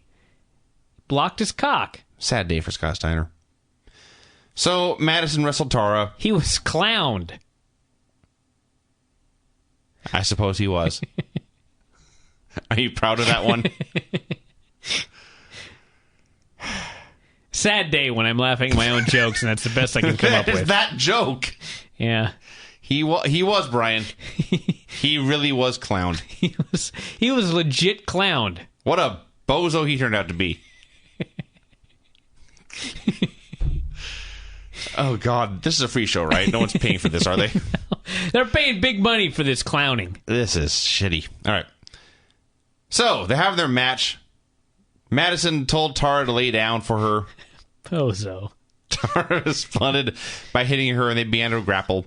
So, Tara's outside the ring, the ref's counting her out, and Madison decides she can't wait anymore. She must have her present. Must. Right now. So she goes to the corner. She gets the box. She opens the box. She reaches into the top of the box, and she slowly pulls out the spider. It's Tara's spider. Poison, I believe is his name. It's a tarantula in its own little case. And now, wait a second. This was shit. Hold on just a second. This was worse than this show. This is a great example of when I was getting a drink or checking to see if my cat vomited. I'm watching the match, and I see her going for the box, and the next thing I see is she's freaking out about the spider.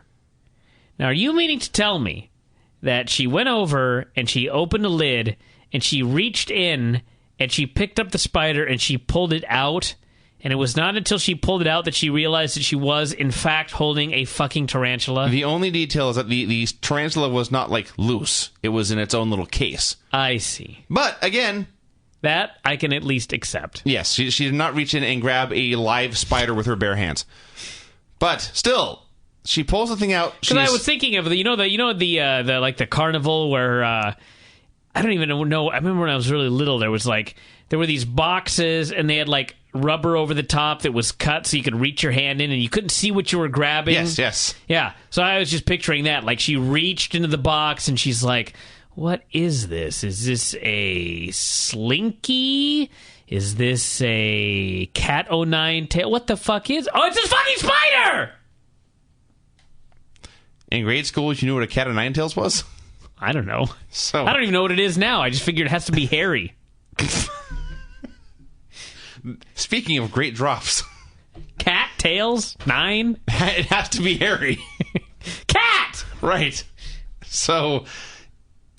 What the fuck is a cat of 9 tails anyway? Jesus Christ. It's a kind of whip. I'm looking it up now. Speaking of spiders. Whoa. You saw one? On a website where the first thing I see when I click on it is a skull and crossbones. Well, there you go. I was watching a show on the Travel Channel today, and it was hosted by Rachel Ray, and she's going to different restaurants all over the world. And she goes to one where the restaurant has a magician, and he comes around and he's doing tricks, like he shows her a deck of cards and turns it over, and she waves her hand over it and turns it over. Now they're all blank. And she does this 2 or 3 times, and now they all have different designs on them. And like the third time, she turns her hand over, and her hand now has the fakest looking spider of all time. First of all, she does not know this fake spider is on her hand. But then she did. And she screamed and screamed and screamed and screamed. I bring this up because this was far more believable and entertaining than what Madison Rayne did here. She reaches into this box. She pulls out what Mike Tenay thought, is that a lantern, he said. It's the... Why there would be a lantern in a box, I don't know. It's the metal and glass case that holds the tarantula. So Madison pulls out this case. Inside the case is a spider. Safely inside the case behind a wall of glass so Madison can't get hurt.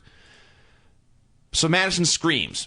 She screams a high-pitched squeal of terror. Okay, maybe she's scared of spiders. Fine. She then proceeds to slowly, gently, cautiously lower the case to the ground. Then, only after the spider was safely back down to earth, did she scream again. This was fake. This was fake. Yes, this was in fact phony. So then she turned around, Tara hit the widow's peak and pinned her. So, let's review. She scared Madison, made her look like a geek, hit her with a finisher, and pinned her. And keep in mind, in her promo, all she did was talk about how she couldn't wait to have a wrestling match with Madison. Yeah. So after having done all these things, I mean, that's your revenge, right?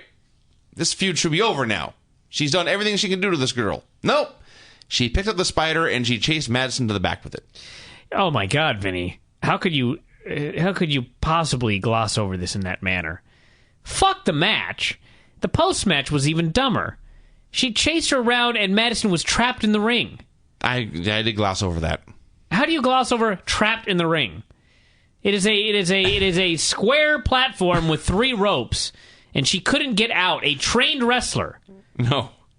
Not, let me run through the ropes and flee. No. Oh my God, there's ropes here. I better turn around. Oh shit, a spider. Let me turn right. Oh fuck, there are more ropes. Jesus Christ, how do I get out of here? This is what we saw. That is true. I did not give that enough credit for being shitty. So yeah, that did suck. That did suck. Indeed it did. British Invasion had a chat backstage. They established that wrestling and the tag team titles both matter. Williams pointed out that since everyone important is wrestling the Bound for Glory series, no one is worrying about the tag team division, so they can win it easy. Good plan. Angle came out for a promo. He basically said, in fact, all he said that he's going to main event the next pay-per-view in the title match. And he said he had a great match with Anderson once in a cage, and he had never beaten Sting, but it didn't matter who he would wrestle, he was going to win the world title. That was all he said. So, I don't know what happened. Last time we had seen the Jarretts, they were having a grand old time with margaritas and a title belt. Now they were pissed. Jeff was making Karen carry all the bags. He was storming backstage. She was following him. They were screaming at each other. Jeff said, "We're going back to Mexico. This kind of stuff doesn't happen down there." Which is hysterical if you've read any news story about anything in Mexico over the past year. So they get into the car. Karen opens the trunk. There was a clown there. The clown beat up Jeff. Presumably they were talking about the clowns beating everybody up, but this came off as a segment that they taped something and they forgot to put it into the show. It sounds like that. Mm-hmm.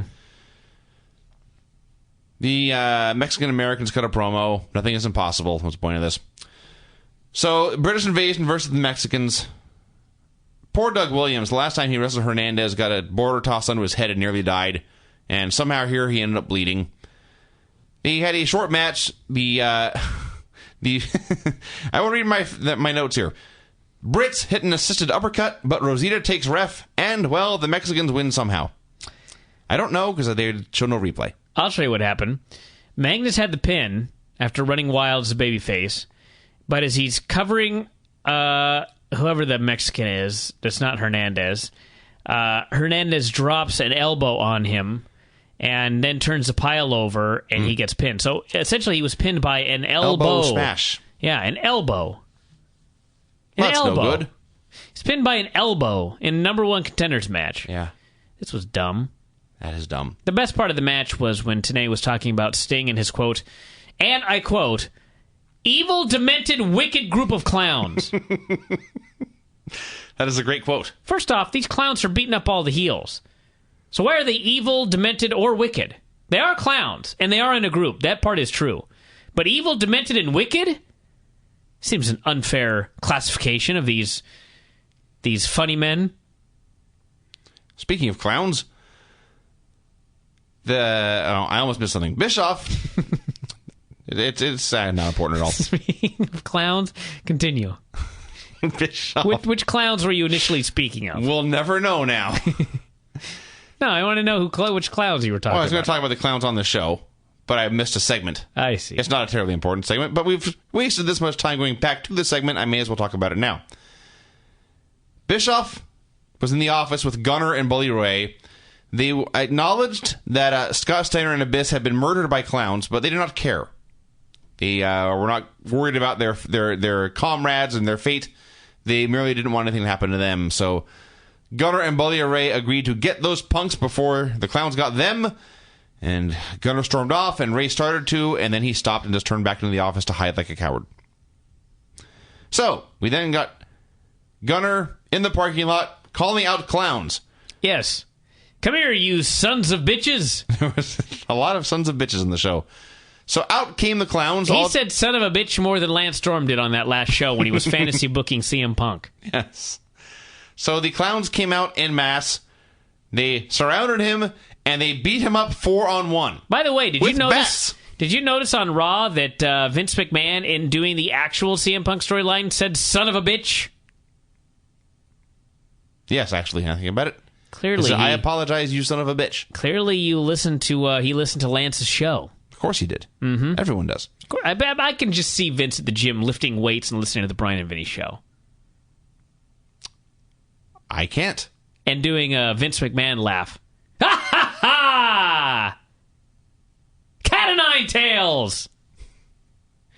Bozo! Granny! Actually, Vince probably would laugh at the bozo line. He probably would.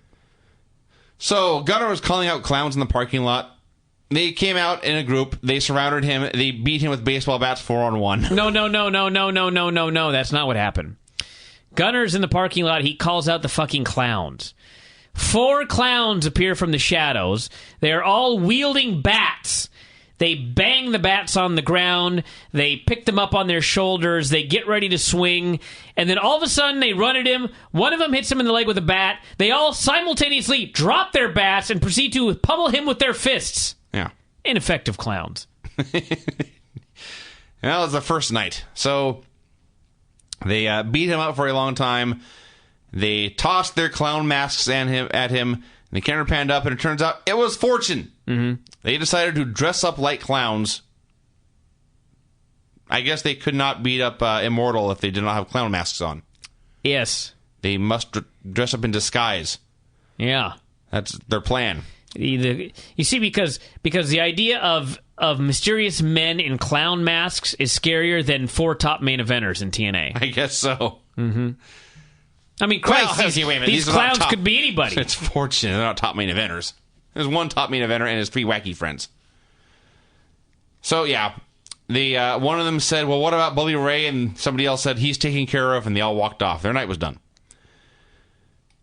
So we had Ken Anderson versus Sting for the world title in the main event. You know what's funny is when the clowns beat up all of these guys one by one, was anyone really keeping track of how many members were still left? How many bad guys had been picked off and how many were still left? Well, I did note that Bully Ray went back to hide in the office. You knew that he ran back to hide, but I mean, would you have known at that moment that there's no more members left except Bully Ray? Not necessarily. I had absolutely no idea. Yeah. That's how they're randomly beating dudes up. So, this is what goes through your mind when you watch TNA. You're always looking for where the ref bump is going to come from. And as soon as Ken Anderson picked up Sting in a fireman's carry, I looked at this and I thought, he's going to spin right now and knock Sting's feet into the ref. And I was exactly right. So, the ref was bumped. Sting put on the Scorpion. Anderson tapped. There was no ref. Bully Ray hit the ring. He laid out Sting. Mike Tenay started talking about the evil clowns who had been laying people out throughout the show. He did not identify them as Fortune, so now we know Mike Tenay does not watch Impact. Ray and Anderson were about to hit Sting again when the lights went out. When they came back on, there was a clown in the ring. He killed Bully Ray. The lights went out a second time. Now Anderson was alone in the ring, and the clown was at the top of the ramp. Sting appeared. He hit the death drop. The ref counted 3. There's a new world champion. That was wacky. And then finally, the final clown who interfered in the main event took off his mask, and it was Kurt Angle. And so it turns out the only reason they did the entire clown storyline, the only reason either in character or in storyline or in reality, is they wanted this last shot of Kurt Angle taking off his mask and revealing himself. That's what it all led to. This was a classic chapter in a Death of TNA book. Actually, it's not even a chapter. It's a paragraph. It's just so stupid because, okay, you've got Sting and Mr. Anderson for the title. First off, you've got a ref bump. Everybody's sick of ref bumps. Then you've got the mystery clown coming out, and Mike Tenay was somehow able to determine that this was a 5th clown. How in God's name did he figure that out? Who knows? He specifically said this is not one of the 4 clowns. Who is this clown? So he must have known it was Fortune, because he knew that this was a 5th clown.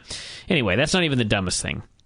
The dumbest thing is that Mr. Anderson gets put in the Scorpion Deathlock after the referee takes a bump and he taps. Why do you do that in a match? Well, usually when a ref takes a bump and one guy taps or gets a visual pinfall, that means the other guy is going to win. So Vince Russo thought it'd be so clever to do a match where Mr. Anderson gets put into the death drop, he taps out, everybody presumes that means he's going to retain the title, but lo! Sting ends up winning the title, and there you go.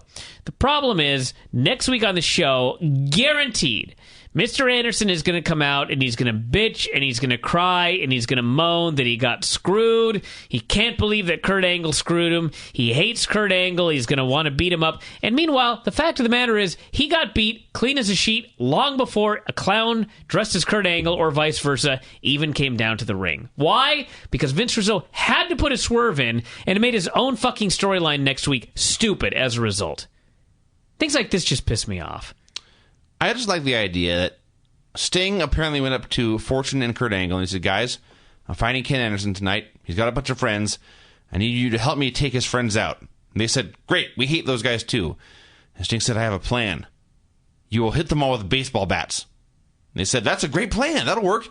And Sting said, also, you will be dressed as clowns. And they went along with it. We're fine with this. It just drives me nuts. And God knows, I'm hardly the biggest Mr. Anderson fan, but Jesus Christ. Guy got beat twice in one match. He tapped out clean to a Scorpion Death Drop, then he got pinned clean with a Scorpion Death Drop. What a geek. Well, yeah. Now he's going to come in next week and he's going to cry and bitch and complain, and they're going to somehow justify giving him another championship match. And this is why nobody cares about anything on this show, because it's stupid. There's your Impact review, everybody. To the back! This was a show. Yeah. Actually, let's just get going. Every time I try to review the show before the review, it's never the same review as after I've gone through this whole thing and got all my anger and rage out. When the show was over, I just was ready to fall asleep. There was nothing. But looking back upon it, I know there were things that pissed me off. And things that were good, because I am a fair man. May I go now? Sure. Sting came out with his wacky face paint. This was no good. Well, it wasn't, so I was going to let you go. So Sting now, in addition to imitating the Joker, is also doing a lot of Jim Carrey, because that's even more out of date. He called out Hogan and Bischoff. An evil clown came out instead. It was Kurt Angle. Why he came out in a clown costume, I do not know.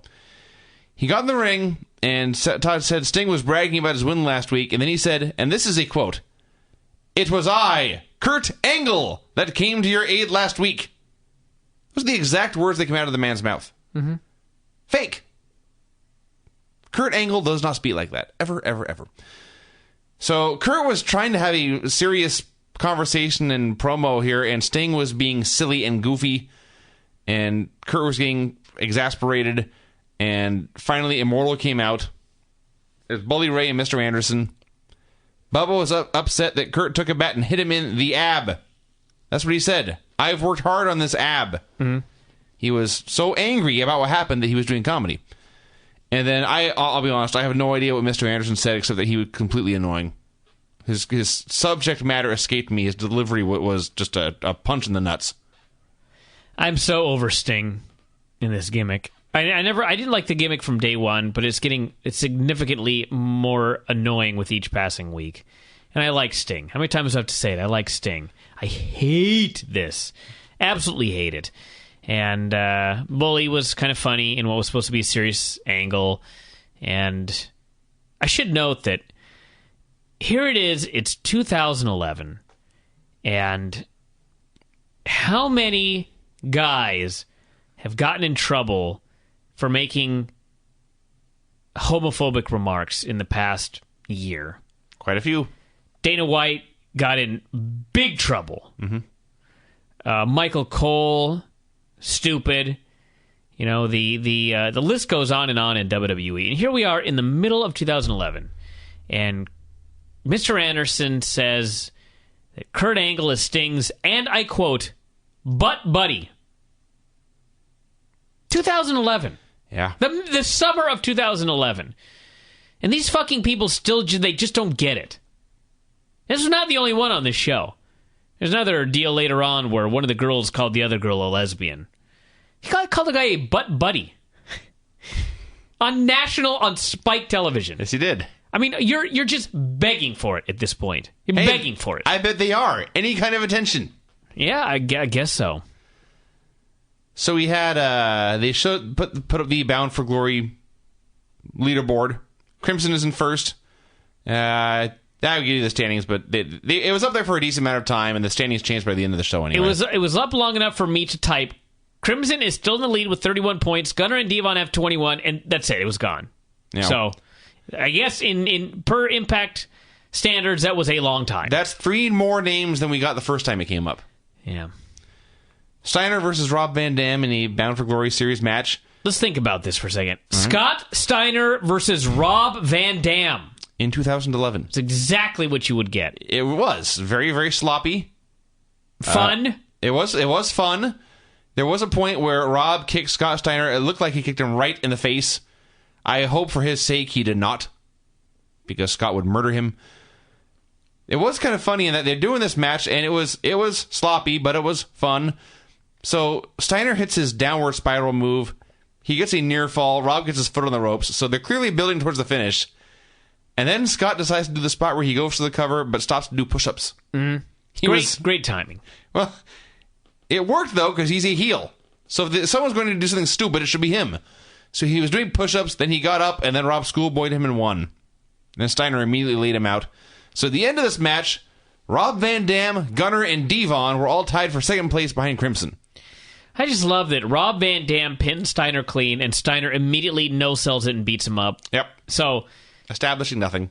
Guys got points, but no one got over. Yes, that's correct. Awesome tournament. Yeah, whatever. Yeah, exactly. Whatever. Remember that one Wrestling Observer Radio where Dave and I discussed this for like 20 minutes, and he was talking about how much potential it had? Does anybody care about this tournament right now? No. Granted, I don't even know if I could say whether they've screwed it up or not. I don't care about it, so does that count as screwing it up? Just a bunch of guys. Crimson wasn't even on this show. Why? No, he was not. Crimson is in first place. He was not even on this show. And, oh, God. The more I think about this, the more it pisses me off. You got like a 4-way tie for second. You got one guy out in the lead who's not even on this show. And you've got all these goofy scoring things. A submission is 7, a pin is 5, or whatever like that. Then on this show, they just randomly announce there's going to be a 4-way ladder match for 10 points. Yeah. 10? Where the fuck did that come from? Don't know. They just decided they needed 10 points on this show. I guess. I would say it was something where they had a long-term plan and realized in their booking someone was going to be 10 points short, but they don't have a long-term plan. Of course not. So I don't know. Mickie James came out. She called out Velvet Sky. They were set to wrestle later this evening. So Mickie told Velvet, "I have been watching you." To which Taz replied, "Me too." That was the best part of this segment. That was the only good thing about this. Mickie, I don't even really blame Mickie. I blame whoever wrote the dialogue for Mickie James here. Better than Kurt's. She had to come out here and she had to say, I've been watching you the last few months. I've seen everybody take their troubles out on you. It's not right. That's what she said. It's pretty horrible. It's not right. Do you fucking watch this show? Does anybody watch this show? It's just like... So, just this preposterous dialogue. And then she announced that they were going to have a match because Velvet deserved a shot at the title. She deserved it, goddammit. And then she said, we're going to tear the roof off the Impact Zone. A lie. A lot. Apparently, she hasn't been watching Velvet close enough. Indeed. If Mickie James can pull a match out of Velvet Sky that tears the roof off the Impact Zone, she deserves strong consideration for Wrestler of the Year in the Observer Awards. I don't think this is going to happen. So Mickie was being all sincere, and Velvet was flattered, and they were being all lovey. Thank God Winter and Angelina came out at this point. At which point, Angelina called them lesbians. Pretty much. She said they needed to hold hands and get a hotel room. Mm-hmm. To fuck, you see. Great. I'm not getting that, am I? No, okay. So, when Angelina said that she had always been the best but had never been given her due, she rambled on and on and on and on and on. Eventually, she said whoever won the title match tonight, they would eventually lose it to Angelina. What's the match at the pay-per-view? I have no fucking idea. I have absolutely no idea. I know that Angelina said she was going to win the title, and then Winter cut a promo and said she was going to win the title at the pay-per-view. Mm-hmm. So are they both wrestling whoever the champion is, Mickie, I guess, at the pay-per-view? I have not thought about this until you brought it up just now, but based on what they said here, what happened on the show, I would assume it would be at least a four-way. I also hear there's a point where Winter called Mickie the Mouse. Yes. That made me laugh. Then things got shitty. Yes, worse than it already has. This was a terrible show. Tara and Tessmacher were walking backstage, as people on the show so often do. You already got more out of this than I did. You couldn't even tell who they were? No, I just saw there it were was two like women. night vision goggles and tits. That's all I could see. And screaming. I think I have that DVD. Immense screaming. But Tara and Tess, I promise you it was Tara and Tessmacher. They were walking around backstage. They were attacked by Sarita and Rosita. They fought, and you know, the gimmick was, you know, they would show these two women walking backstage, say, they're wrestling next, and go to commercial. Then they are attacked violently. There is a skirmish going on television. And they're so concerned, they just went to commercial anyway. Yeah. Came back from commercial. They were all still fighting and cursing. Thank God for that commercial break. There was this fight had been going on Could have uninterrupted used one later. for 6 minutes or so. Madison appeared. She attacked Tara, just started screaming. Tenay casually mentioned here, by the way, you can see in here Sarita has a face guard on. We will tell you why later. A, no, I could not see this. B, you're going to tell us later? That's your Now's tease? not the time, Vinny. Find out later what happened to Sarita's face. Yeah. We had promos by the guys who were in the random four-way ladder match. They were fine. They all said they needed 10 points and they would win. The last one was AJ. He said that he needed 10 points and he would win. As he finished this, Daniels came in and said, oh, sorry, there's cameras here. We'll talk later. AJ said, no, don't worry. We can talk. And he pushed the cameras outside, but the cameras didn't really leave. And Daniels whispered something. I think he said he wanted a rematch. I don't know. I don't care. Well, that too. So we then cut back to the women fighting again. I actually thought it was the same fight that was still going on for now like 20 minutes. Apparently this happened last week. Now all I saw here was 4 women fighting in a parking lot. We were told that at some point in this brawl, Sarita broke her face and thus needed the face guard. This was a repeat. In fact, this may have been worse than the hardcore battle royal that WCW did, where everyone killed themselves and nobody knew what the hell was going on. This was the same thing. There were 4 humanoid bodies in there. I couldn't identify any of them, and we were told one of them got hurt. Sarita supposedly, they claimed, suffered a broken jaw and a broken orbital socket, which is funny because she claimed she'd suffered facial paralysis. These stories are not matching up. Someone's telling a fib.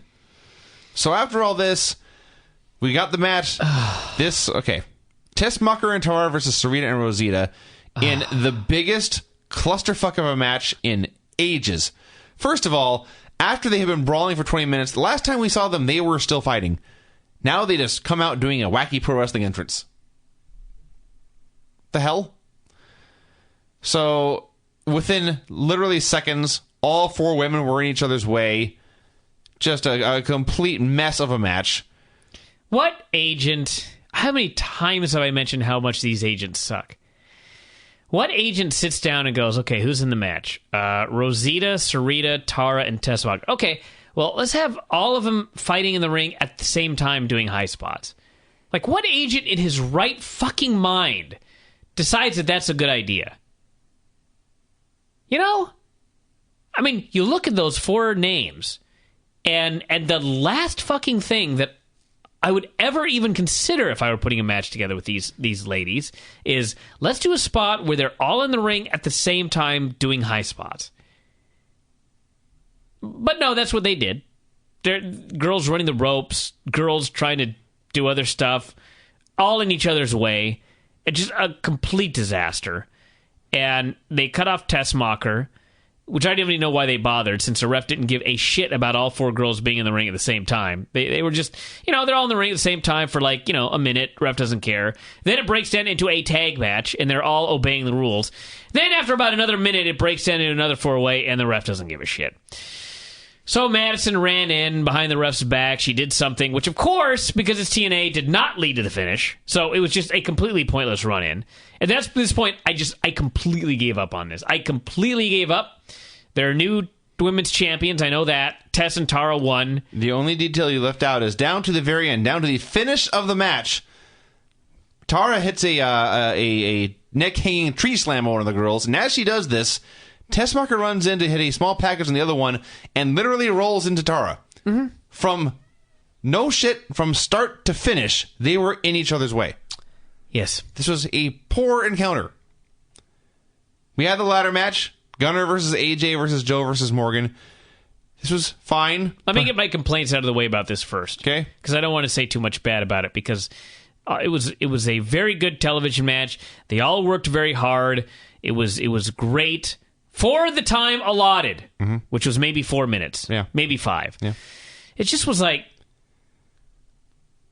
I mean, when they booked this match, I realized that this was not taped in the last couple days. It was taped like a week and a half ago. But they knew. You didn't know there was going to be a Money in the Bank pay-per-view with 2 ladder matches Yes. that you know are going to go about a half hour each, and you know are going to be great. Yeah. And so your idea is 4 days after 2 great Money in the Bank ladder matches, let's do a ladder match on TV that goes for 4 minutes. I don't know. I just... No, you're right. You're right. This was a stupid thing to do. I'm sorry that I think. I bet you are. I really am. That's Yeah. why I hate this show, because I think. If I just didn't think, if I were just like dumb, like really stupid, then this show would probably be like great. But I think, and as a result, I get pissed off because no one else thinks. Yes. So if you just watch this and just watch the action and were able to not think, it was pretty fun.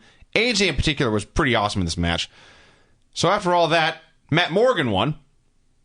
And by the way, a great Taz moment.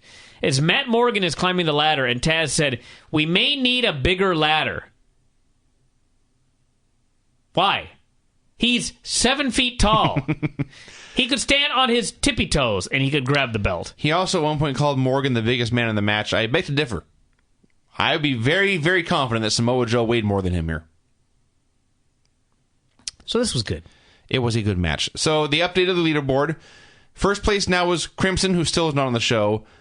Morgan is second, and then Gunner, Devon, and RVD are tied for third.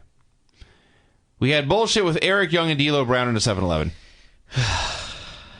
2 thumbs down. Brian Kendrick wrestled Alex Shelley. Kind of a weird match in that Shelley dominated, but he dominated with about 1,000 roll-ups. And Kendrick just kept kicking out. Finally hit a big tope. They did a terrifying sliced bread on the apron that thankfully Alex Shelley was not killed on. And just when it looked like Alex Shelley had the match won, Austin Aries ran in, laid him out with a belt shot, and Kendrick got the pin. Hell of a way to build your new champion. Remember when he beat Abyss and they celebrated like it was a grand achievement? Mm-hmm. And here he is getting a fluke win because a third party interfered at random. So he won. Then he was confused as to why Shelley was so hurt. Then they went to commercial. When they came back, he was told, well, you see, Alex Shelley was hurt because Austin Aries hit him with a title belt. And Kendrick was distraught. He was in tears. Yeah. He was in tears that he did not want to win this way. This was not what the X Division was all about. It's apparently now, all of a sudden, the history of the X Division is a code of honor. That's bullshit. He's even trying to claim, like, Doug Williams never resorted to underhanded tactics. Really? Doug Williams, the heel champion, never resorted to underhanded tactics? I liked the match. I thought they did a good job. But this was just impossible to take seriously. He was crying. The X Division champion. Because he was crying because somebody on Impact cheated. Yeah! God, this made him look lame. And the entire division. Yes. A bunch of vanilla midgets. So I came across that. He's crying because someone interfered in his wrestling match. Like the history of this division has just been one of handshakes and goodwill towards men. Not to mention the fact that the very first thing that happened in this match is, I believe it was Kendrick started kicking his fucking friend in the leg. Have you ever been leg kicked? Does it suck? Friends don't leg kick friends. Okay? They just don't. This was... I don't know. So... A fun match, though. Yeah. I enjoyed the match. So Mexican America came out for a promo. This was... Let me go back and check. We had the first fight, the second fight, and the match. This is Sarita's 4th appearance on the show. 5th if you count the footage from last week that we never saw before. And for the first time, they bothered to explain and demonstrate her face mask. Anarchia said, look at, she has a broken jaw, broken over a bone, and she's standing there. She wore it in the match that they had. Yeah, but she was moving the entire time, and all the backstage segments, they never just said, look at her mask. Here, she has a mask on. And I bring this up because it's actually a pretty cool mask. But we didn't get to see it until now, when she was on 4 different times. So they were upset they lost the ladies' tag belts. They were upset they have no flag, so they're going to kick somebody's ass. They called out Beer Money, and James Storm cut a promo. And you mentioned earlier about how Anderson called Kurt Angle a butt buddy. Yeah. This is a different direction, but James Storm came out here and told the Mexicans to go cut some grass. Mm-hmm. In 2011. Yeah. So he talked about how tough Bobby Roode was, how tough he was, and said they were tired of these fake Mexicans whining about stuff, and said they would fight for, quote, the great Spanish luchadors. Yes. From Spain. Yeah. And then he promised that the day after the pay-per-view they would be deported. His delivery was awesome. Yeah. It was just a silly segment. So they had the ad for the Immortal Forever DVD. There's something... You left the room, and I was too lazy to get up and get the remote, so I just watched it. Eric Bischoff had a line. He's cutting this promo, and he's obviously he's in character, but he's speaking in a very low-key, out-of-character manner. And I did not get it word for word, but something very close to this. The key, I think, was the night we got Dixie Carter to sign away control of the company. No shit! You think that was the key? Yeah. Yeah. And what a success it's been since you did that. Yeah. Both in storyline and real life. Then we got... I didn't want to talk about this. I'll talk about it. You talk about this. Velvet and Mickey were supposed to have a match. And before they could do the match, the heels came out. And by the heels, I mean Angeline and Winter. And so they started brawling. And who the fuck should run in? Who ran in, Vinny? ODB and Jackie. Yeah. They're back! They're back. We then proceeded to get an uncontrolled pull-apart, and it was uncontrolled in not a good way. There were bodies everywhere. It was a mess. Angelina at one point was standing in the ring shrugging. Jackie beat up some security guys who will never get laid again. Then we had Tracy Brooks return in 2011. The original knockout, they called her. She's back. The brawl continued. Then they were fighting. Then there were more pull-aparts. Then they were fighting some more. Then the brawl continued. And then some people came out and they beat them up. And the brawl continued. And they were fighting. And, of course, you know, when this first started, it's some girls beating each other up. Place going nuts. And they're not going so nuts anymore. And they're not going so nuts. And they're just kind of sitting there. And they're just watching. Because, like every fucking brawl on this goddamn television show, you can't just show the brawl, get the people excited, and then take it away from them. So they're left wanting more. No, of course not. You've got to do the brawl, and you've got to keep fighting until it's no longer exciting, until it's gone on too long, and then you got to keep going twice as long. Remember when Kurt Angle was training for the Olympics, and he said, I trained until I couldn't train no more, and that's when my training began. That is a brawl on Impact. And to Kurt Angle, this was hell. So imagine us having to watch this. They fought and fought until I never wanted to see them again, and that was just the beginning. Then they kept fighting more. They brawled and brawled and brawled and brawled and brawled and brawled and brawled like 8 fucking minutes before this segment finally ended. This sucked.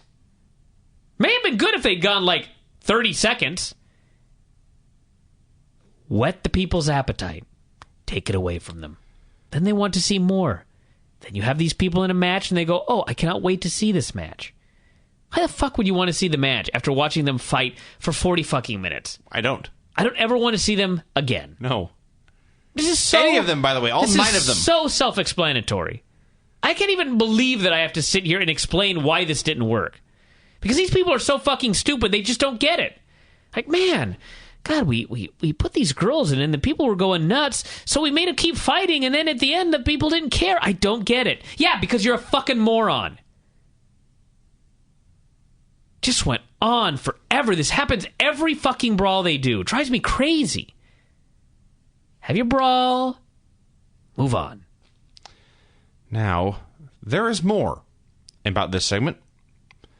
At the end of this, ODB and Jackie were taken away in handcuffs by police officers.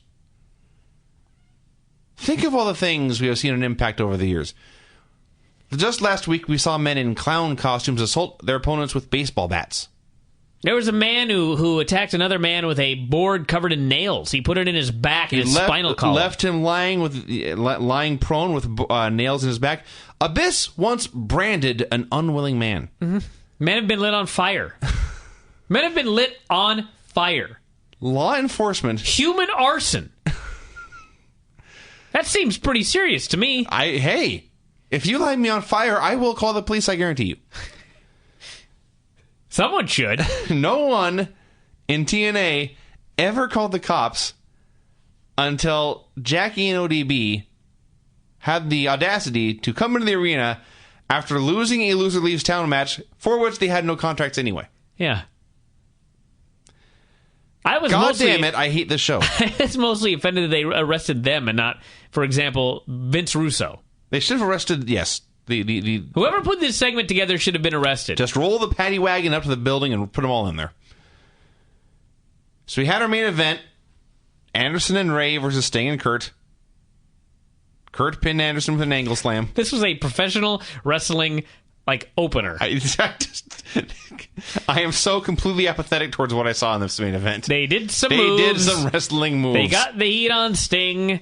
Kurt made a comeback. And then he pinned the legal man. Yes. That was the entire match. Yep. And I didn't have a problem with it. It was exactly just after this entire fucking show, that's what you came up with for a main event? Yes. Why didn't you do the ladder match at the end of the show? I don't know. Since there was at least a little bit of excitement there. I don't know. I can't complain too much, though. So afterwards, Kurt and Sting were victorious. They had a handshake, and then as Sting was leaving, Kurt pulled him back, and they had a wacky stare down, and the show ended. I would watch this match 1,000,000 times before I watched that pull apart again. Hell yeah. A million times. So there you go. That was Impact. That's Impact, everybody. Far from the worst of all time. Far from the worst of all time, but far from the best. And that's also true. And by far, I mean 1,000,000 miles. It's pretty far. Let me tell you. Let me play one last song here, and then we'll go on our merry way. What do we got?